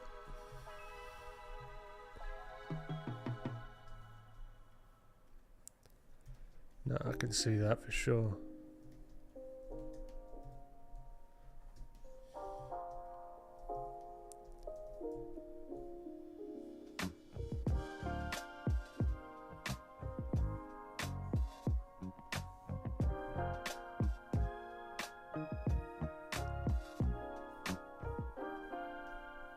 I guess it could be similar to like a generalist in like web dev, for example. You like the full, what they call like the full stack, or the quote unquote full stack. It's like you do the front end, the back end,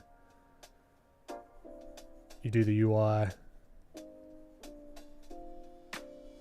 But I think, I don't know, being a generalist is fun. I like that idea, because I've said this many times on stream, but that whole thing of like what is it, the master of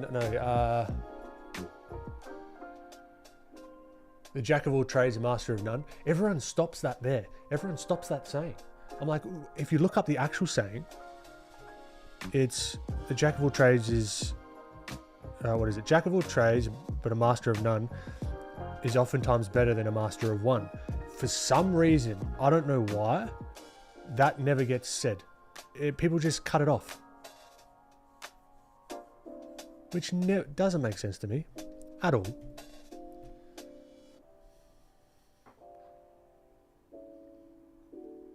Desi, how you doing? Everything's going well.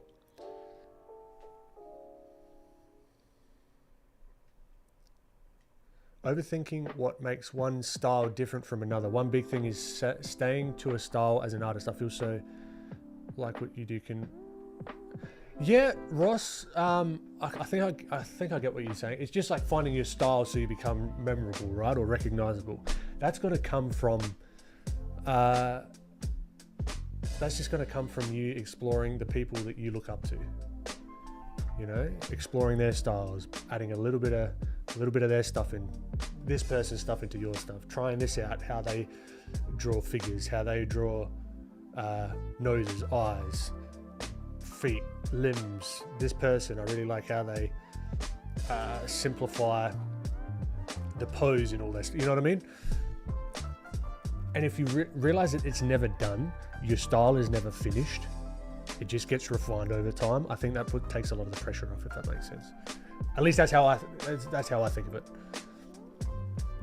Can't imagine the difficulty of having to wear multiple hats as a game dev.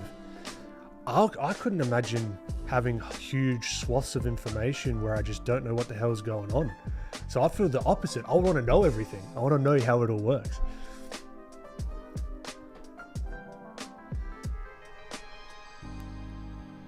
I like to change what I do, but you need to find a brand, to be honest. Yeah, I guess it's all down to what your goals are. Because if you're going for like a job in like a game studio or an animation studio or whatever, you've got to conform to their style. You know, so it's all up to what your goals are, right?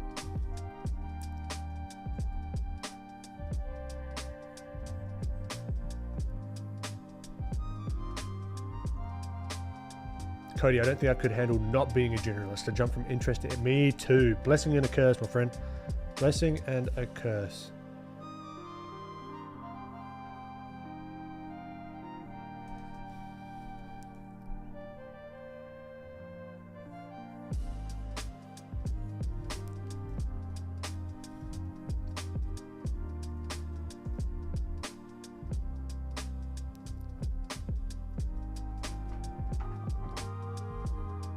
I've never heard it as an expression. Yeah, I know.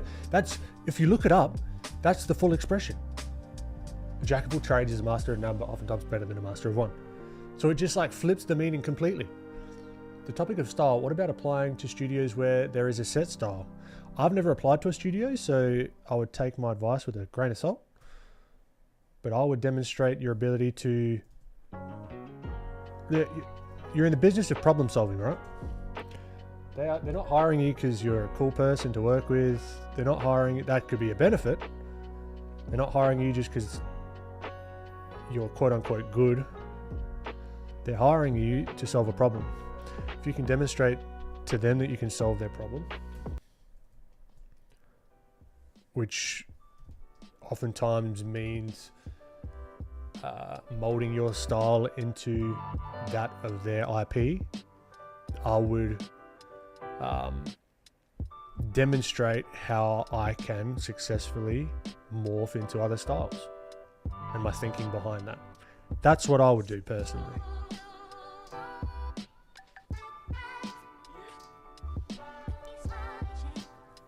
If I was going to, but also you want to put your own flavor on stuff. So there's like a balancing act there. Show that you're malleable and you're not like, this is how I draw and that's that, you know? Got to try and almost think a little bit in the mind of, okay, if I was the art director here, if I was the studio, what am I looking for? And would I hire this person? Because I've started to think about that as well. Like when it comes to like getting people on board, hiring wise and that kind of stuff, the mind shifts entirely. Because different problems that you as an employee or a person that's doing your job for someone might not even consider. It's like, all right, there's a cost to onboarding people into a business. And it also depends on how big the company is and blah, blah, blah, blah, blah. Right, so they're taking a risk. Right, and then there's the whole personality thing. Are you a good fit?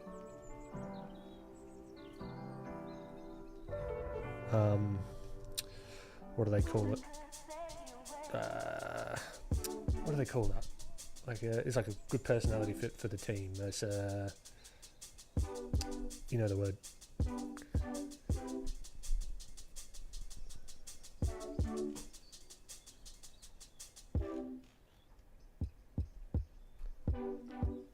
Miss Trin, have you ever seen Fernanda Diaz's artworks animated? I haven't actually, no. I might have. Actually, I might have. The name just doesn't ring a bell.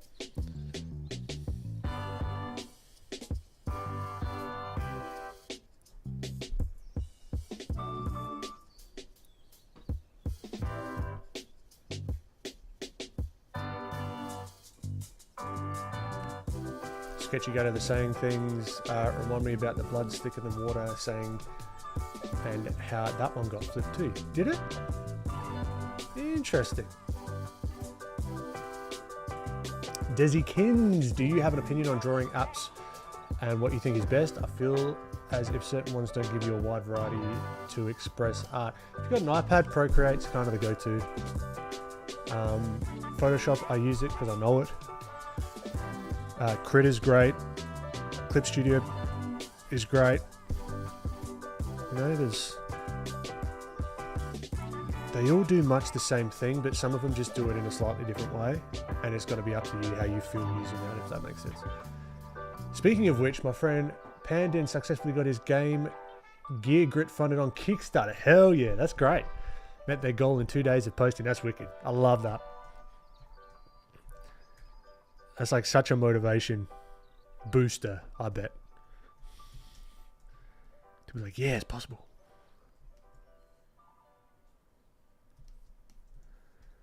Now, I think maybe this ear can be covered by the collar. So it turns out we're just going to be doing line work for this fella today. But that's alright. I'll mention some plugs while we're here. If you like the stylized stuff, I've got an 8-hour 10-chapter walkthrough tutorial available right now. It includes a 40-page PDF field guide. It also includes some 3D models to help you think in 3D, like we did with this fella. And basically everything I do comes down to thinking in 3D. If you like the Filthy plugin that we used a lot with this guy, links in the description.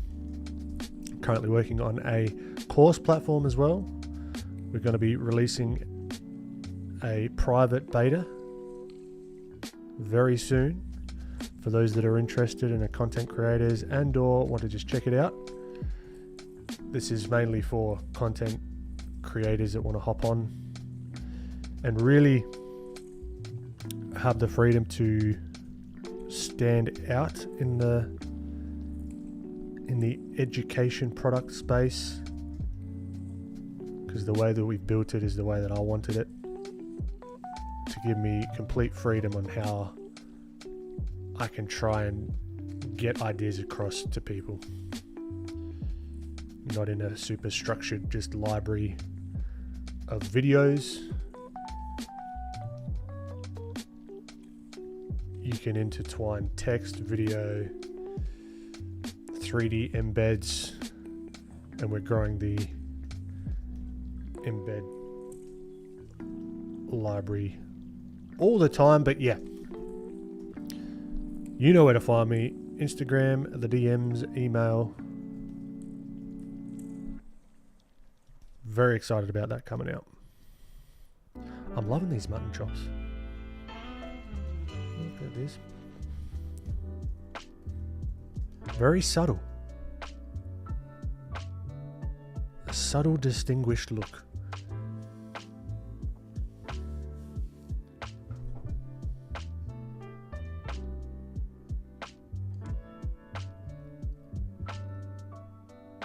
Sketchy, that's interesting.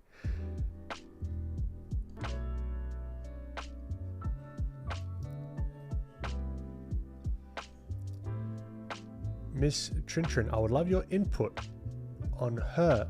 Okay, if not today, but please check it out and let me know next time. I'd say Save Me is one of the best, but they are all my fab. She may hold on. Oh, sorry, I know who you're talking about. Okay, sorry. From before, I'm like, who are we talking about? Fernanda. Okay, I'm with you. I'm with you, Miss Trintrin. Yeah, I'll copy that to here. Whoa. Oh, the canvas is flipped. Okay. There you go.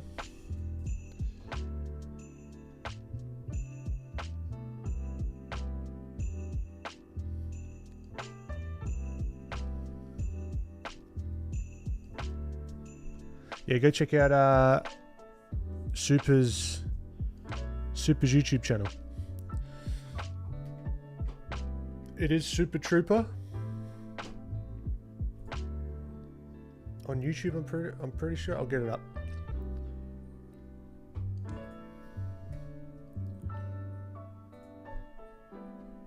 Or is it? No. It's something else. What's the... Because that comes up with bloody... Super Troopers. The movie.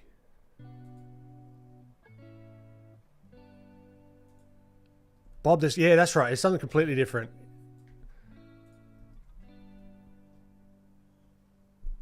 Or is it?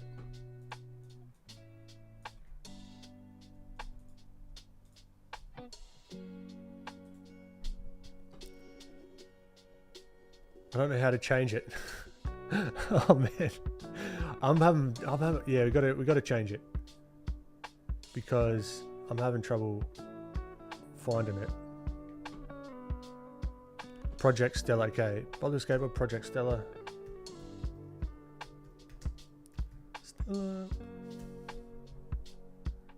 Here we go. Oh no, it's called Super Trooper, dude.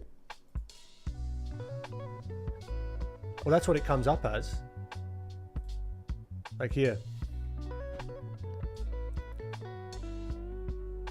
So it says Super Trooper, but then you go here and then it's Bob the Skateboard 01. But yeah. Go check this out. The devlogs of Project Stella. Getting some good views, dude.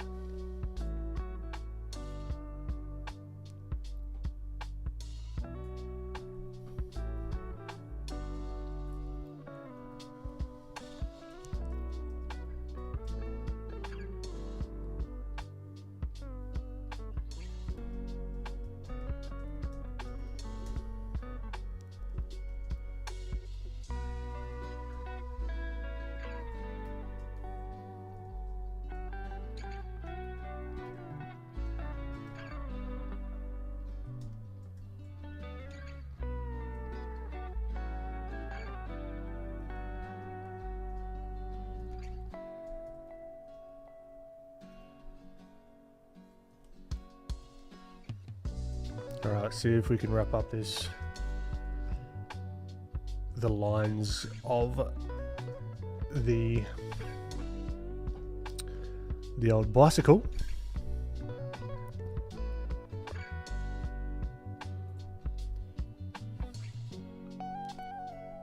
I would like to channel the work of Mr. Kim Jong-gi, so I'm going to whip that to the side.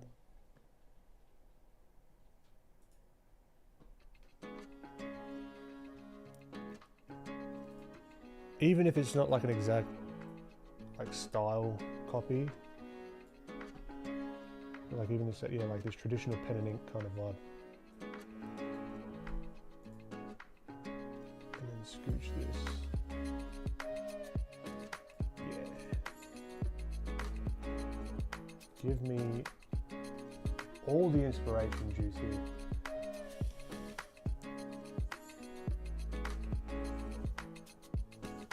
Yeah, I really like these just like super dark, just very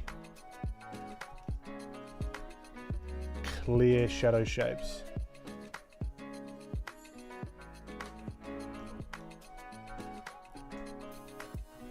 That doesn't make much sense.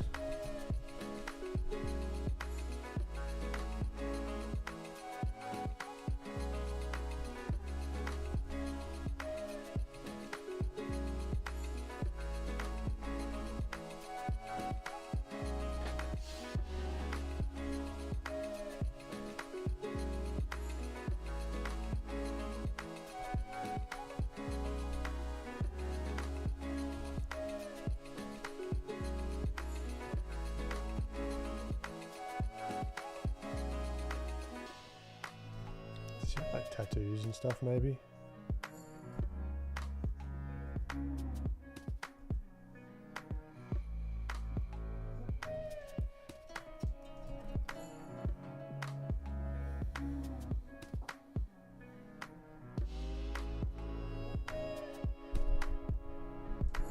Swanino, thank you. I appreciate ya.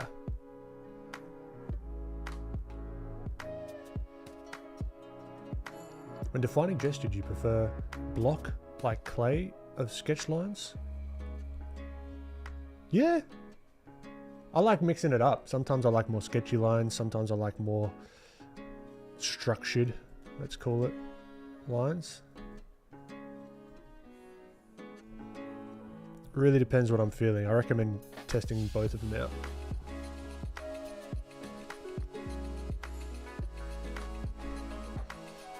Miss Trin, I painted on nails that are 1/2 inch long. I don't know if I'll do it again. It was so tiny. I put a plastic straw to have an edge because there's nothing smaller. Dami, K-Band, good morning. What's going on? Welcome. Almost forgot to ask if this, is it true that Down Under by Men at Work is the official, unofficial Aussie national anthem? You betcha. Our national anthem sucks. Oh. It's not a fun one.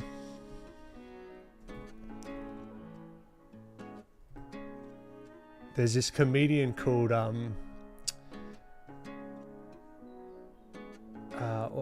James McCann. He's an Adelaide guy, but he's starting to get some notoriety over in the States. And he does this whole thing on like the Australian national anthem and the American national anthem, and how our national anthem should be Thunderstruck. It would be such a good national anthem.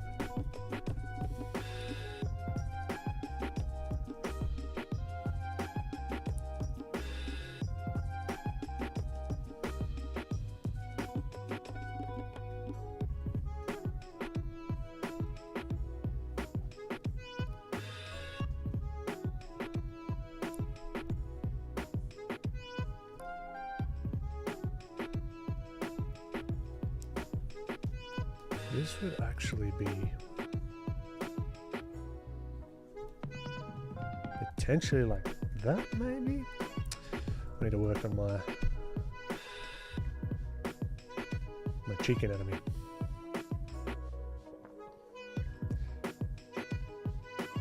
Down Under is definitely more fun. Oh, 1000%. Thunderstruck, to imagine that. That'd be sick. And that's what this James McCann does. Like, he's a comedian. Oh, it's so good. It's so good. You should look him up. He's really good.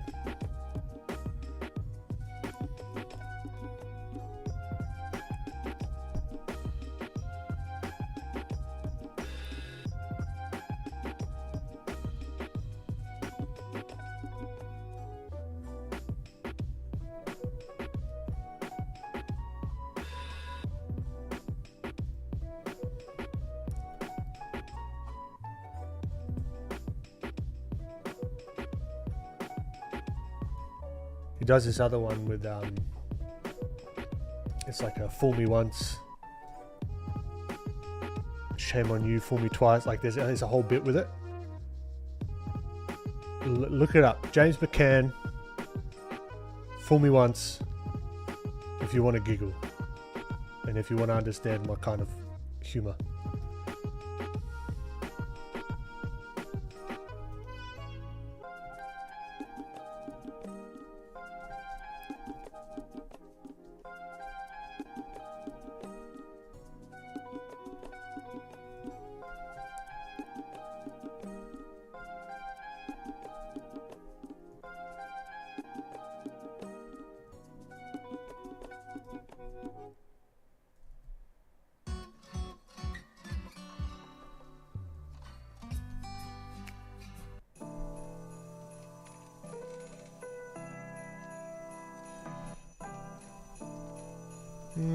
I don't know about the beard. I don't know about the beard.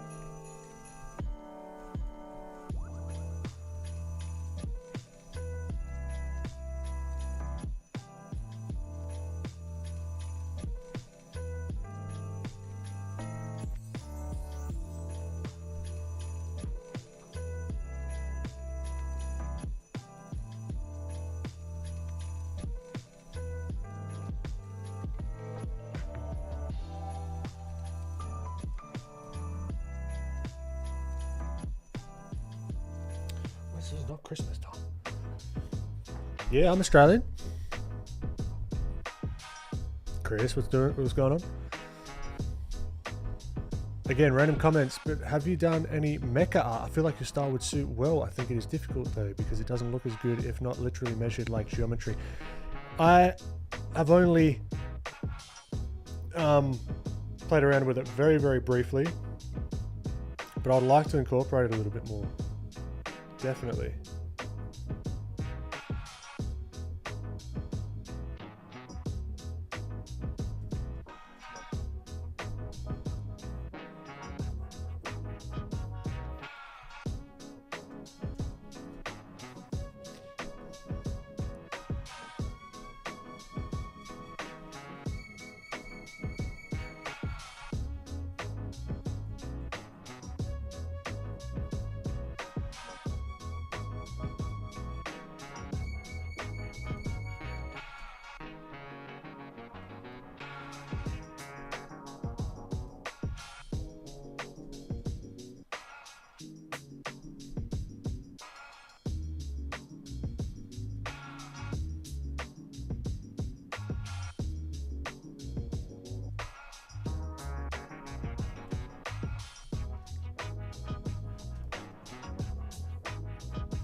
I'm trying to get a little bit of more of these like really just like darks, but also try not to lose the shape of the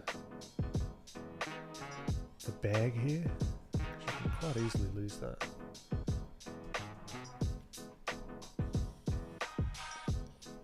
Pato T, hi Ben. I've been meaning to ask you something. I want my character to look like real people. Your videos have helped me a lot with most, but I'm stuck with a specific person, Rosa Salazar.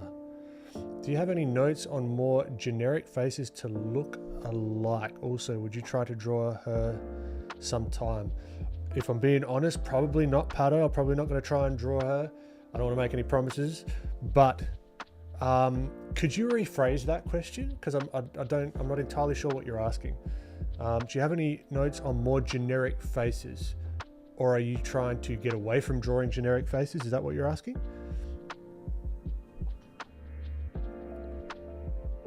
South African accents feel so weird because it almost sounds Australian, but with some bits of Brit, doesn't it?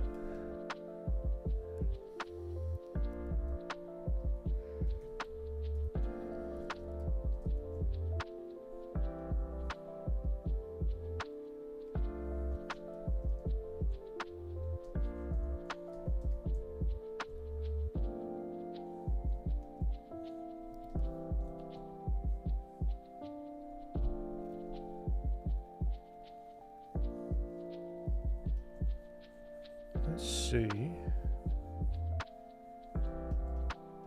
because a lot of the time these dark like shadow shapes that like these guys in the line work are working with, they're both shadows but also the local color of some of the forms, if that makes any sense at all.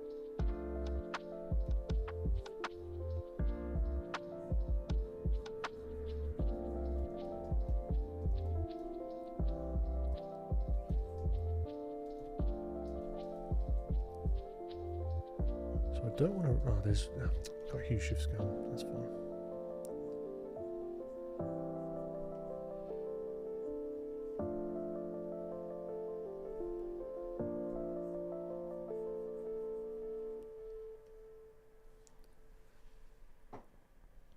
I want to go to Australia someday, especially for my dad, but I'm so scared of the bugs that will show up in my room. They're fine. They're okay. I've lasted this long. I mean, it's easy to draw a person like Jim Carrey or Willem Dafoe, but when it comes to drawing a person with more generic features, it gets harder. I can't quite capture their likeness.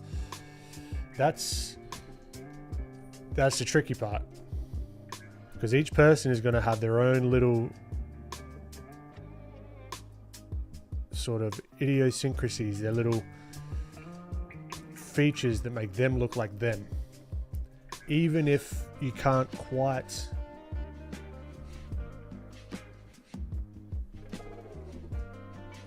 sort of see it. Because what I would question is, are you using some of these big expressions that say someone like Jim Carrey is using as a crutch? Or could you do a subtle Jim Carrey where he's just like in a movie, just in one of his more serious movies?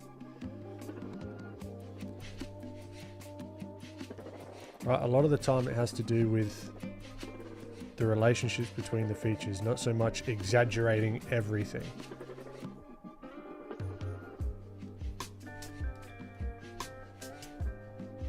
But yeah, it's hard to say without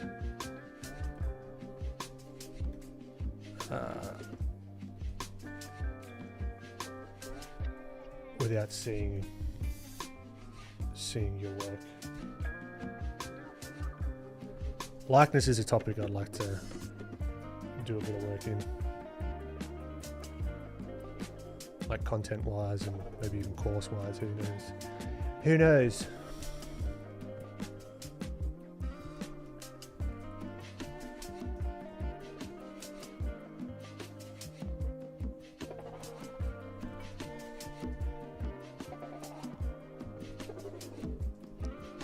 Yeah, not loving this. I've got to probably study a lot more of this. It's like very harsh lighting that we've got here. Just got to make this pop. Spoken like an Aussie, but that's it. You'll be alright. Don't worry about it.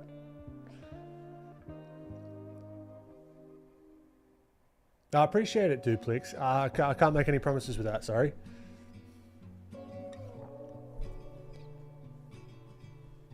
I have mates in IZ. They said if you don't leave your boots outside and camp, you're good. Yeah, I wouldn't be... Yeah, if you do leave your shoes outside, I would double check them.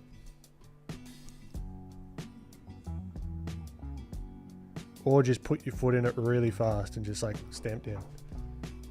That will... that should sort it out. Unless it's a snake. In that case, that's not fun. We'll put it this way. I've never seen a snake in the wild. A lot of people I know have. Mind you, I haven't gone looking. There's a bunch of them around here apparently, where I live, but never stumbled across one accidentally.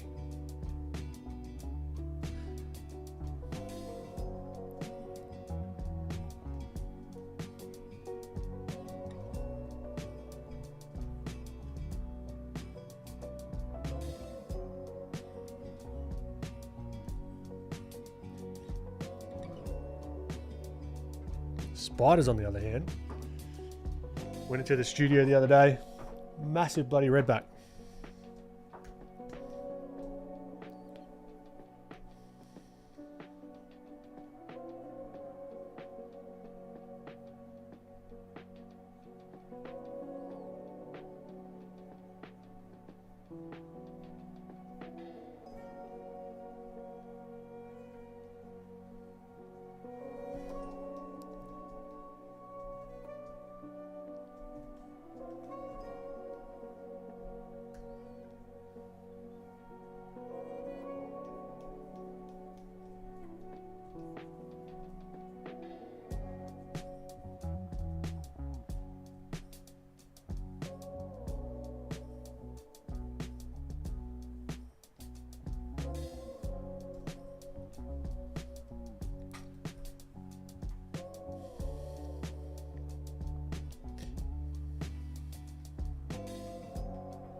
Cody, if someone doesn't have standout facial features, their likeness often comes down to getting the proportions and how the features relate to each other. Yeah, true. I'm terrified too. Flying, fire, breathing foxes, sharks with laser, freaking laser beams. Kesh Day, how you doing?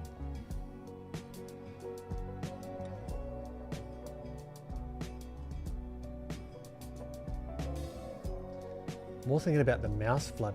Yeah, see, That wasn't where I was at.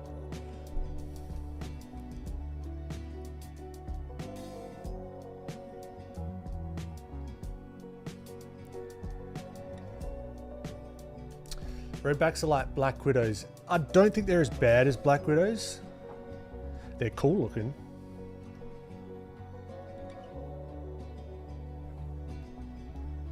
But they're not, like to us, they're not too bad, but say like pets and stuff, they can be pretty gnarly.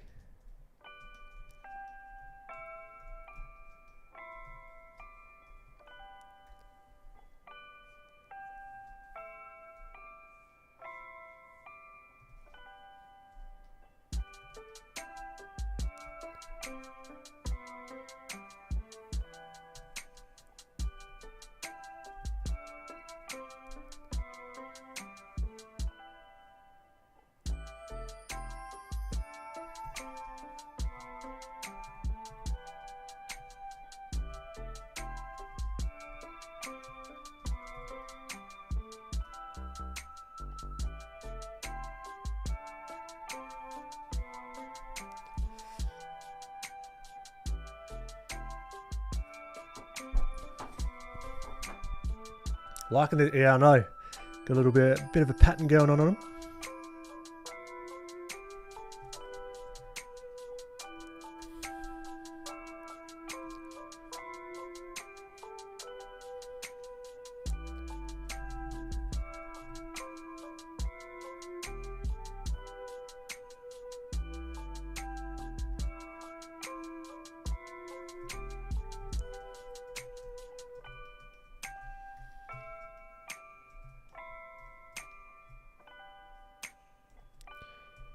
Now, do we keep the bike this kind of like outlined, or do we color? Oh, geez, do we color in some of it?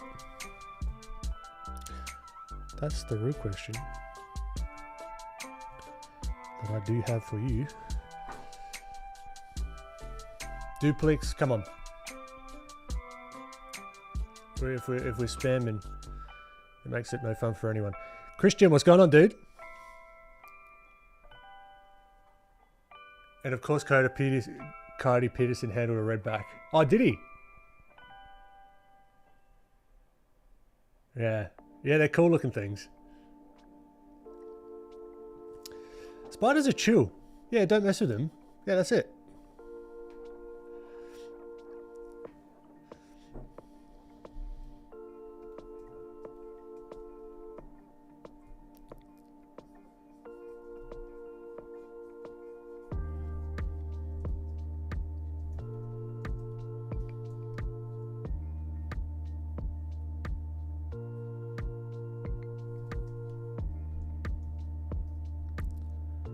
I think this is an opportunity to then make the hand stand out a little bit more. Oh my god, this doorbell can suck it. Suck it.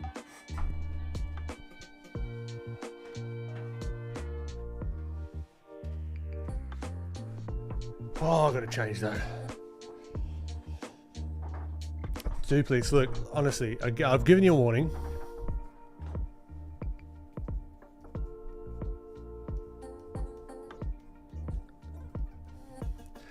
Make the bike lines lighter, pressured strokes. Might be cool, Mr. Trin. I think so. I think so.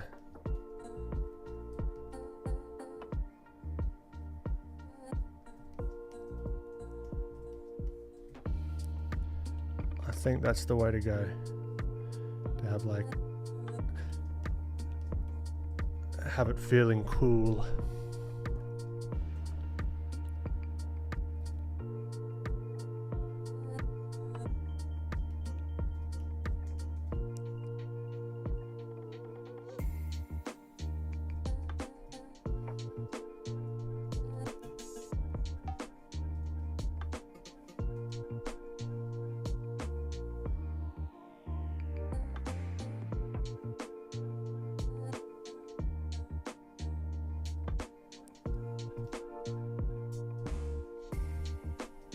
Thoughts on a bunyip drawing? Be a good base with all the sidings being different, so you could just... The bunyip never... I don't know. It never like... I don't know if it was meant to freak me out, like as a kid or anyway. It was just like, okay. Apparently people see this thing called a bunyip. Because yeah, there was no like real set, I don't know, look of it. There's nothing really to be afraid of.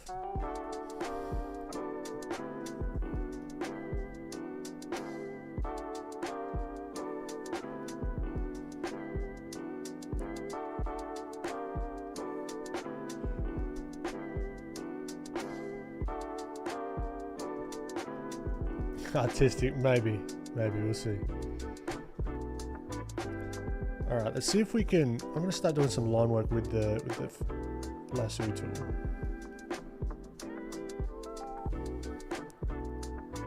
Just to get some crispy lines.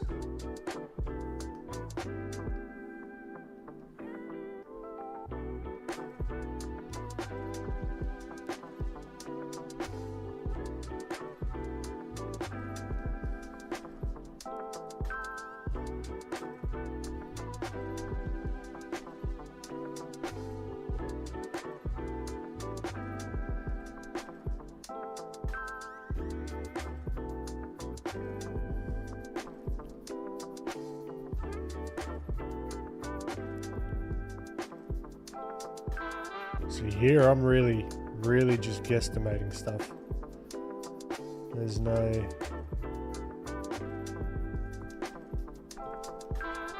super rhyme or reason. What's a bunyip? It's the Aussie boogeyman. Yeah, kind of.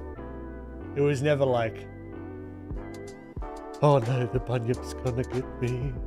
I was more afraid of tornadoes when I was younger, which makes no sense because I don't think we have tornadoes in Australia. I remember having nightmares about tornadoes constantly, but I was fascinated with them. But for some reason I got fixated as a kid with tornadoes, and they used to scare the living shit out of me. I'd always have nightmares about them. And that and Chucky. But not the adult version of Chucky, the Goosebumps version of Chucky. I think that one looks creepier for sure.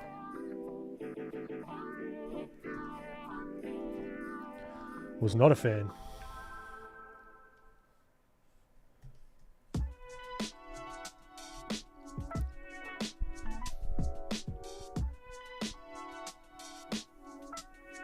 Cowbell, no stress at all. Oh, that's a good question. I'm not entirely sure because Pinterest you can never be too sure because it says by Sujan, but I'm not sure because I think these all look very similar. Character sketches Mauro Bellefiore, Moro potentially by Malchev. Oh, this one's by Malchev.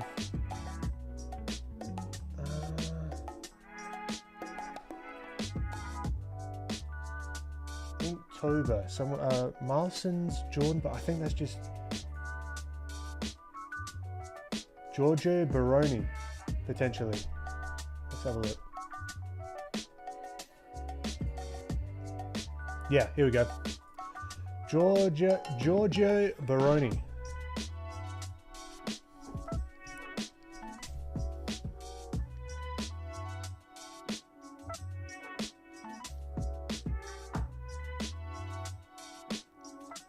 Tornadoes and earthquakes for me, yeah, shit, man. When it's like a real thing, yeah, that's not good. You watched Twister as a kid? I certainly did. And that's what scared the frick out of me. Oh, that's not Chucky. You're talking about the Night of the Living Dummy. Yeah, that's right. Yeah, whatever that thing's name was. Whoa. Very not fun.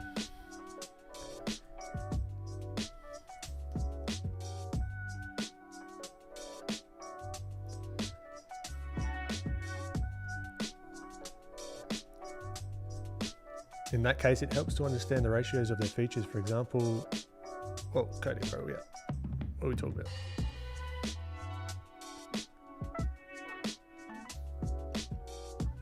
Nah, Kelbell, I just pulled up my line work Pinterest board for vibes.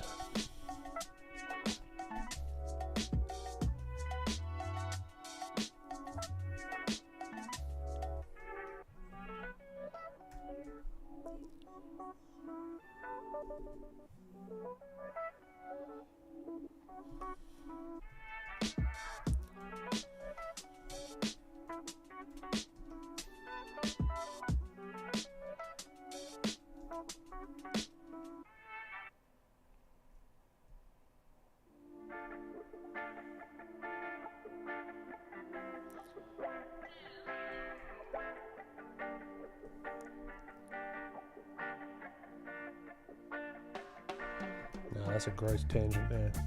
Let's not do that.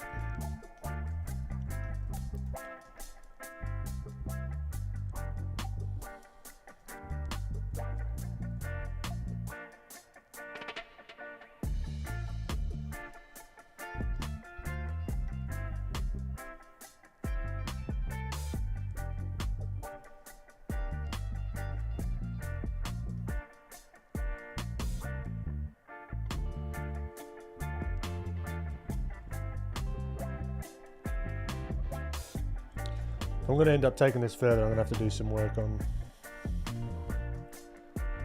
the bike itself, for sure. Whoa, where'd you go? Whoa.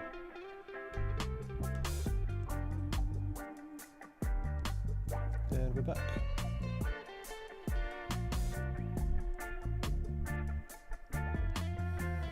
Slappy. Oh, that's the one. Yeah, nah. Oh. Kevin, this is Photoshop.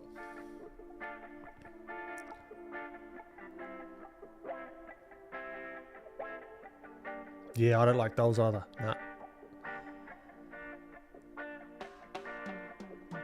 Don't we get Sharknadoes in the land down under? We do. It's a seasonal occurrence.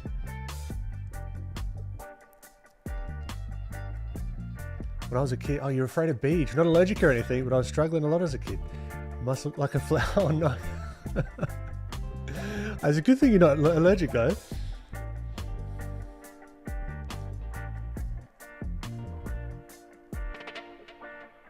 Oh, Miss Trinchrin, you watched the new one, yeah?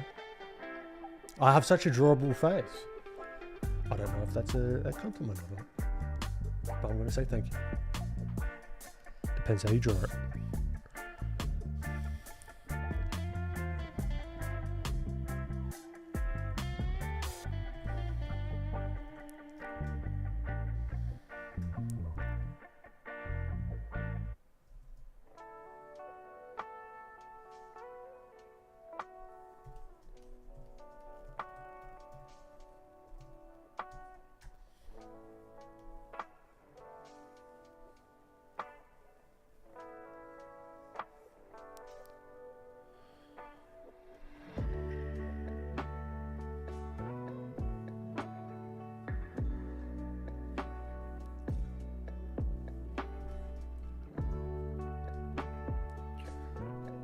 So you probably see that there. Maybe this comes back. Something like that, maybe. I don't know. This is where it gets a tricky town, where I just need to zone out.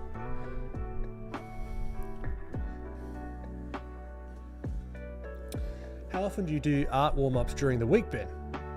About once a week on stream. I haven't been drawing much lately, but that'll be changing soon. Draw It Up, how you doing? Great to have you. Star Flux Studios. Hi Ben, I have a question. Sorry to interrupt. You're fine. I've been drawing since I was 16. I'm now 19, and I really don't know how, but I've been trying to get better at drawing anatomy and proportions like you. Fantastic. Nice one. But realize 16, 17, 18, 19, that's 3 years. That's a very long time in your perspective. it's, in the scheme of things, it's not a long time as well. So give yourself some patience.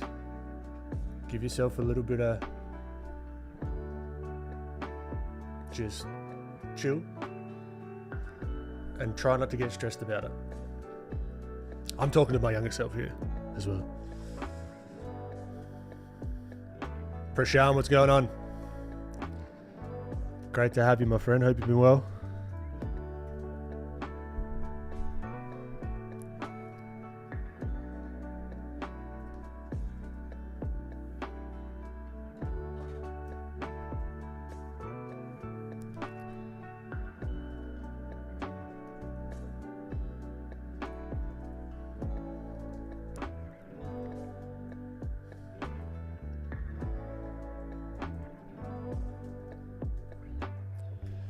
This is getting somewhere-ish. There's something I'm not a fan of about it. And it's a lot of it, really.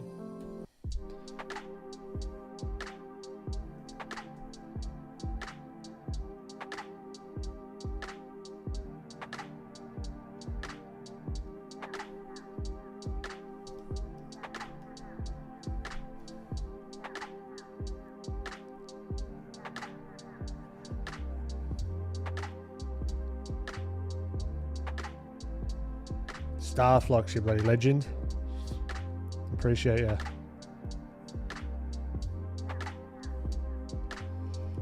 Is that too much going on? Yeah, not a fan. Not a fan.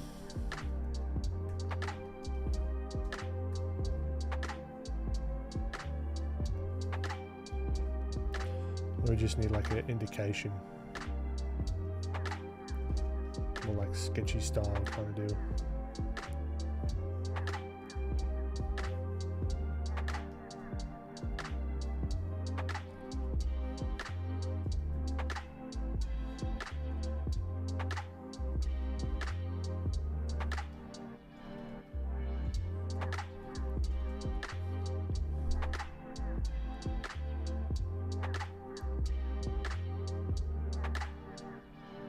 I feel so pressured by society to become the best in the fastest time. It's just not healthy. I love your videos. Hope to become like you, and I appreciate it. You got to become like yourself. All right, that's what you got to focus on. But yeah, I used to get very, very, very unnecessarily annoyed and frustrated and angry when it came to drawing. It doesn't help anyone. It doesn't help you. It's so just chill, really enjoy having fun exploring this stuff, all right? And you're going to be a lot better off for it. Miss Trin, yeah, AI doesn't help the young people at all. Yeah, I think that there's got to be a bit of a shift in understanding marketing as an artist. Understanding more about marketing yourself as the person that's creating the art, just as much as the art itself. So then you're not playing the same game as AI at that point.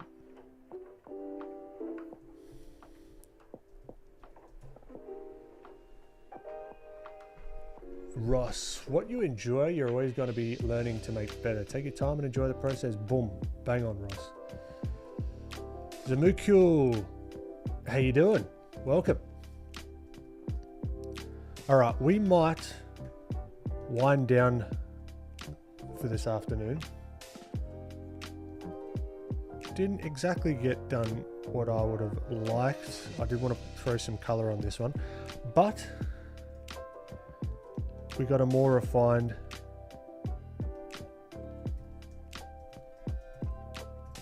sort of line work.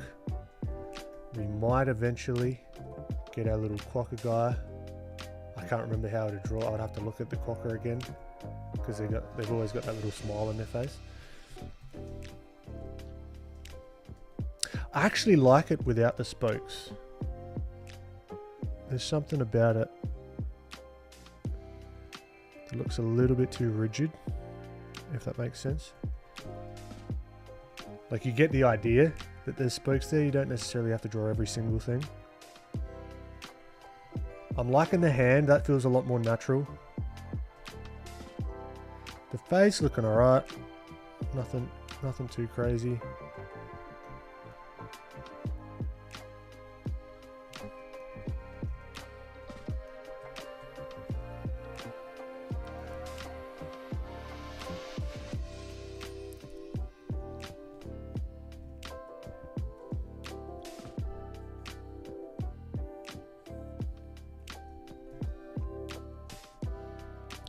This is still a little bit ambiguous. Like, what is this? What is happening here? This is his shirt.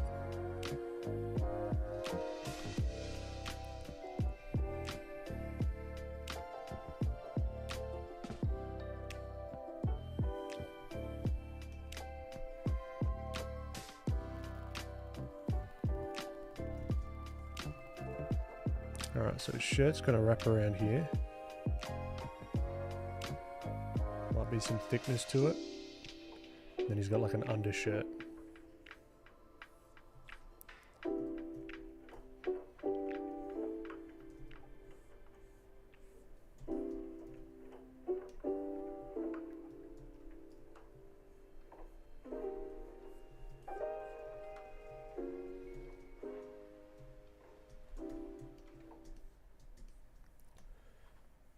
Maybe we can also clean up some of this sketchy, because this is the thing as well, when you start doing some of the line work stuff,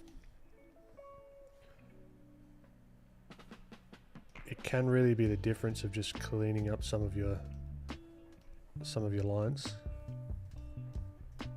and making sure that they connect nicely.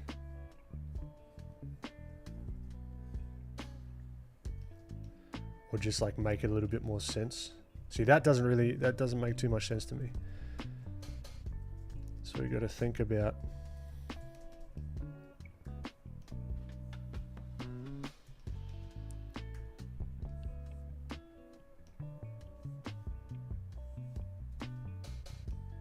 makes a little bit more sense here. Jeez.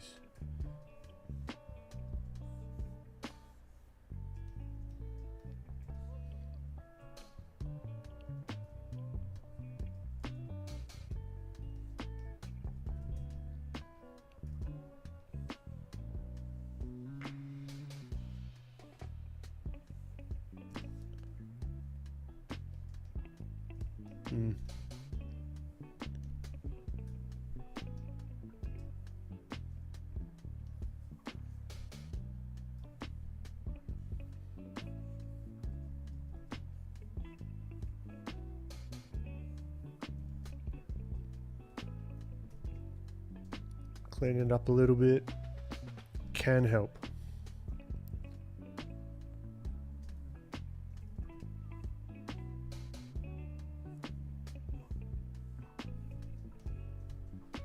But yeah, all right, we're somewhere. We're getting somewhere with it. I reckon we'll switch it up next stream.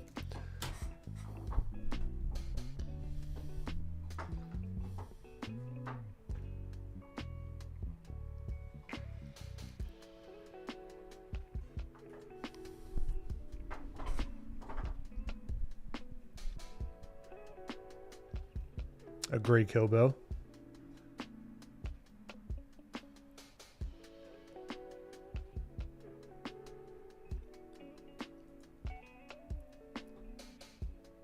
Yeah, Starflux, just know that feeling never goes away.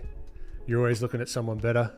You're always looking and be like, oh, I wish I could be like them. Oh, I think they're doing better than me, blah, blah, blah, blah, blah, blah. That doesn't end. So get comfortable with it. Know it's always going to be there. That feeling, it's just part of the process, you know? And he's got a boot, he does have a bootay.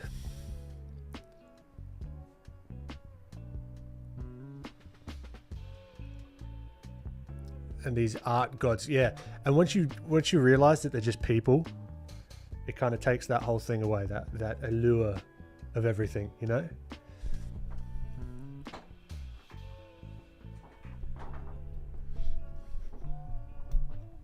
Clarissa, how you doing? Great to have you pop in. Hope you're doing well. Hold on, I'll get to you in a sec. Starflux, Ben Evelyn, another question for those who want to be artists and content creators like you. How do you manage your time to balance YouTube and practice art? That's something that you've got to learn and test out on your own. It's different for different people. Some people can just go hammer and tongs and just go. Others have a more structured way of working where they really block out their content creation process and what type of content that they're going to be creating as well. So, and what fits with their personality. Like, that's something that could be very beneficial to experiment with. What makes sense to you is not going to make sense to everyone. So start playing and know that there's no one right way to do it, and know that sometimes it comes in seasons.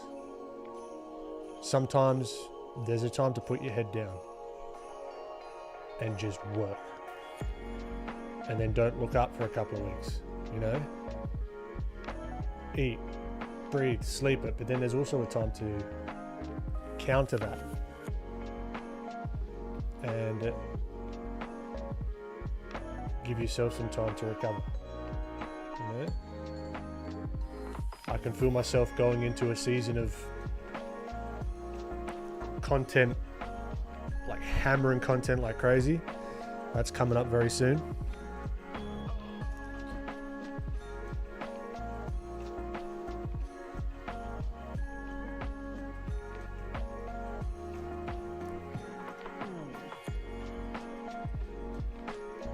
But yeah, that would be my very short little bit of advice. Mind you, there's people doing it a heck of a lot better than I am as well. So there's people that I look up to with that stuff.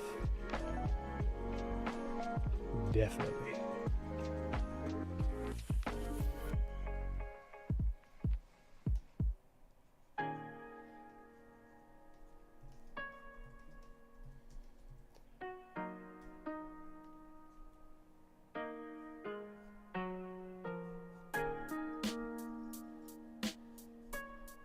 So now I'm working a little bit of this negative space. I was trying to wrap this stream up, but I just couldn't help myself put a bit of the background in.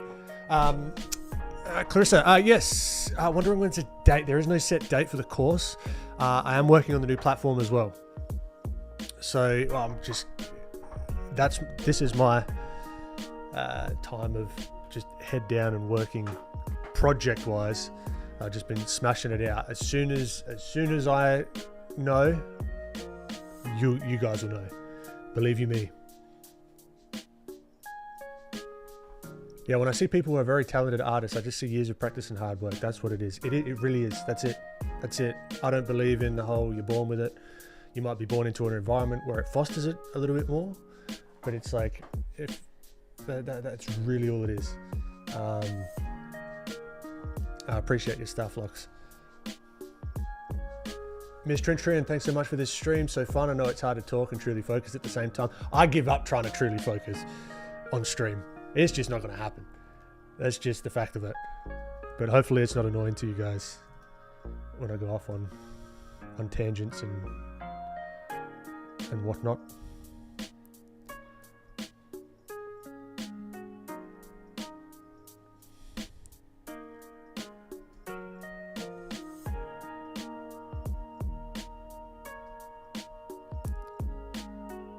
And as I get out of here, as I get distracted with this smoke plume,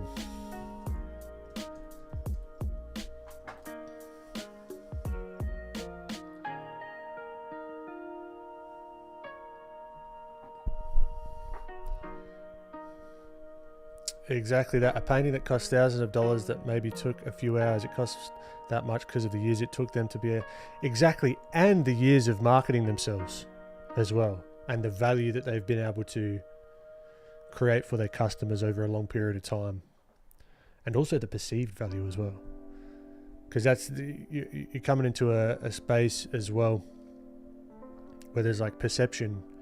It's not like it's not a commodity as such. It's not like, all right, the price of toilet paper is this because it costs this much to manufacture and blah, blah, blah, blah, blah, blah, blah. Art is a weird one because it doesn't, the price of something doesn't necessarily equate the time nor the materials it takes to create the thing. So it's a funny little world that we're playing in, but it's also very fun. Keep focusing on one thing at a time is so hard. So many cool projects and things to try it at once. Clarissa, you're preaching to the choir. Oh, I don't think I've got great consistency, personally. But I thought I appreciate the kind words. But yeah, it's a struggle of mine, definitely. But look, with that, let's do a tiny little recap of where we started. Started with a nice little, really quick value study, 15-minute of this guy. We talked a little bit about what I'm thinking about with the value studies. You know, this overall, because like, funnily enough, this value here is the same color as this value here. See, look at that. You get like a accidental, this is just one flat value. You get an accidental like gradient depending on the background. So that was good fun. Then had to go at this guy, whipping in a bit of a background. Some really just, it's just color studies. It's nothing too like finished about it. It's more just building up a bit of confidence with throwing colors down, throwing shapes down, and understanding why we're throwing the colors and shapes down. For example, the back of his shirt here, this is a little bit more on the cooler side because of the cool daylight or the blue sky. His head and skin and all that, all these are a little bit more on the orange side because you've got the sunset coming in from one side. So yeah, it's just a really low, what is the word? It's like a low risk, quote unquote risk way of testing these ideas out on like a really small scale, sort of thumbnailing out some of these warm-ups. And then we ended up just doing some more inky style stuff, which is fun. I'm liking where this direction's going. I should quickly save him. I'll do it after. But yeah, and then I might whip some color on him at some stage, but I want to try something different next stream. I don't know what that exactly is, but we'll swap it up a little bit because we've been going a little bit same. I want to try something different. So stay tuned. As always, it's an absolute pleasure. Thank you all for popping in. Those that are in chat, you're bloody legends. Those that aren't, you're also bloody legends. And this stream happens every week. Same time. Sunday, 10:45.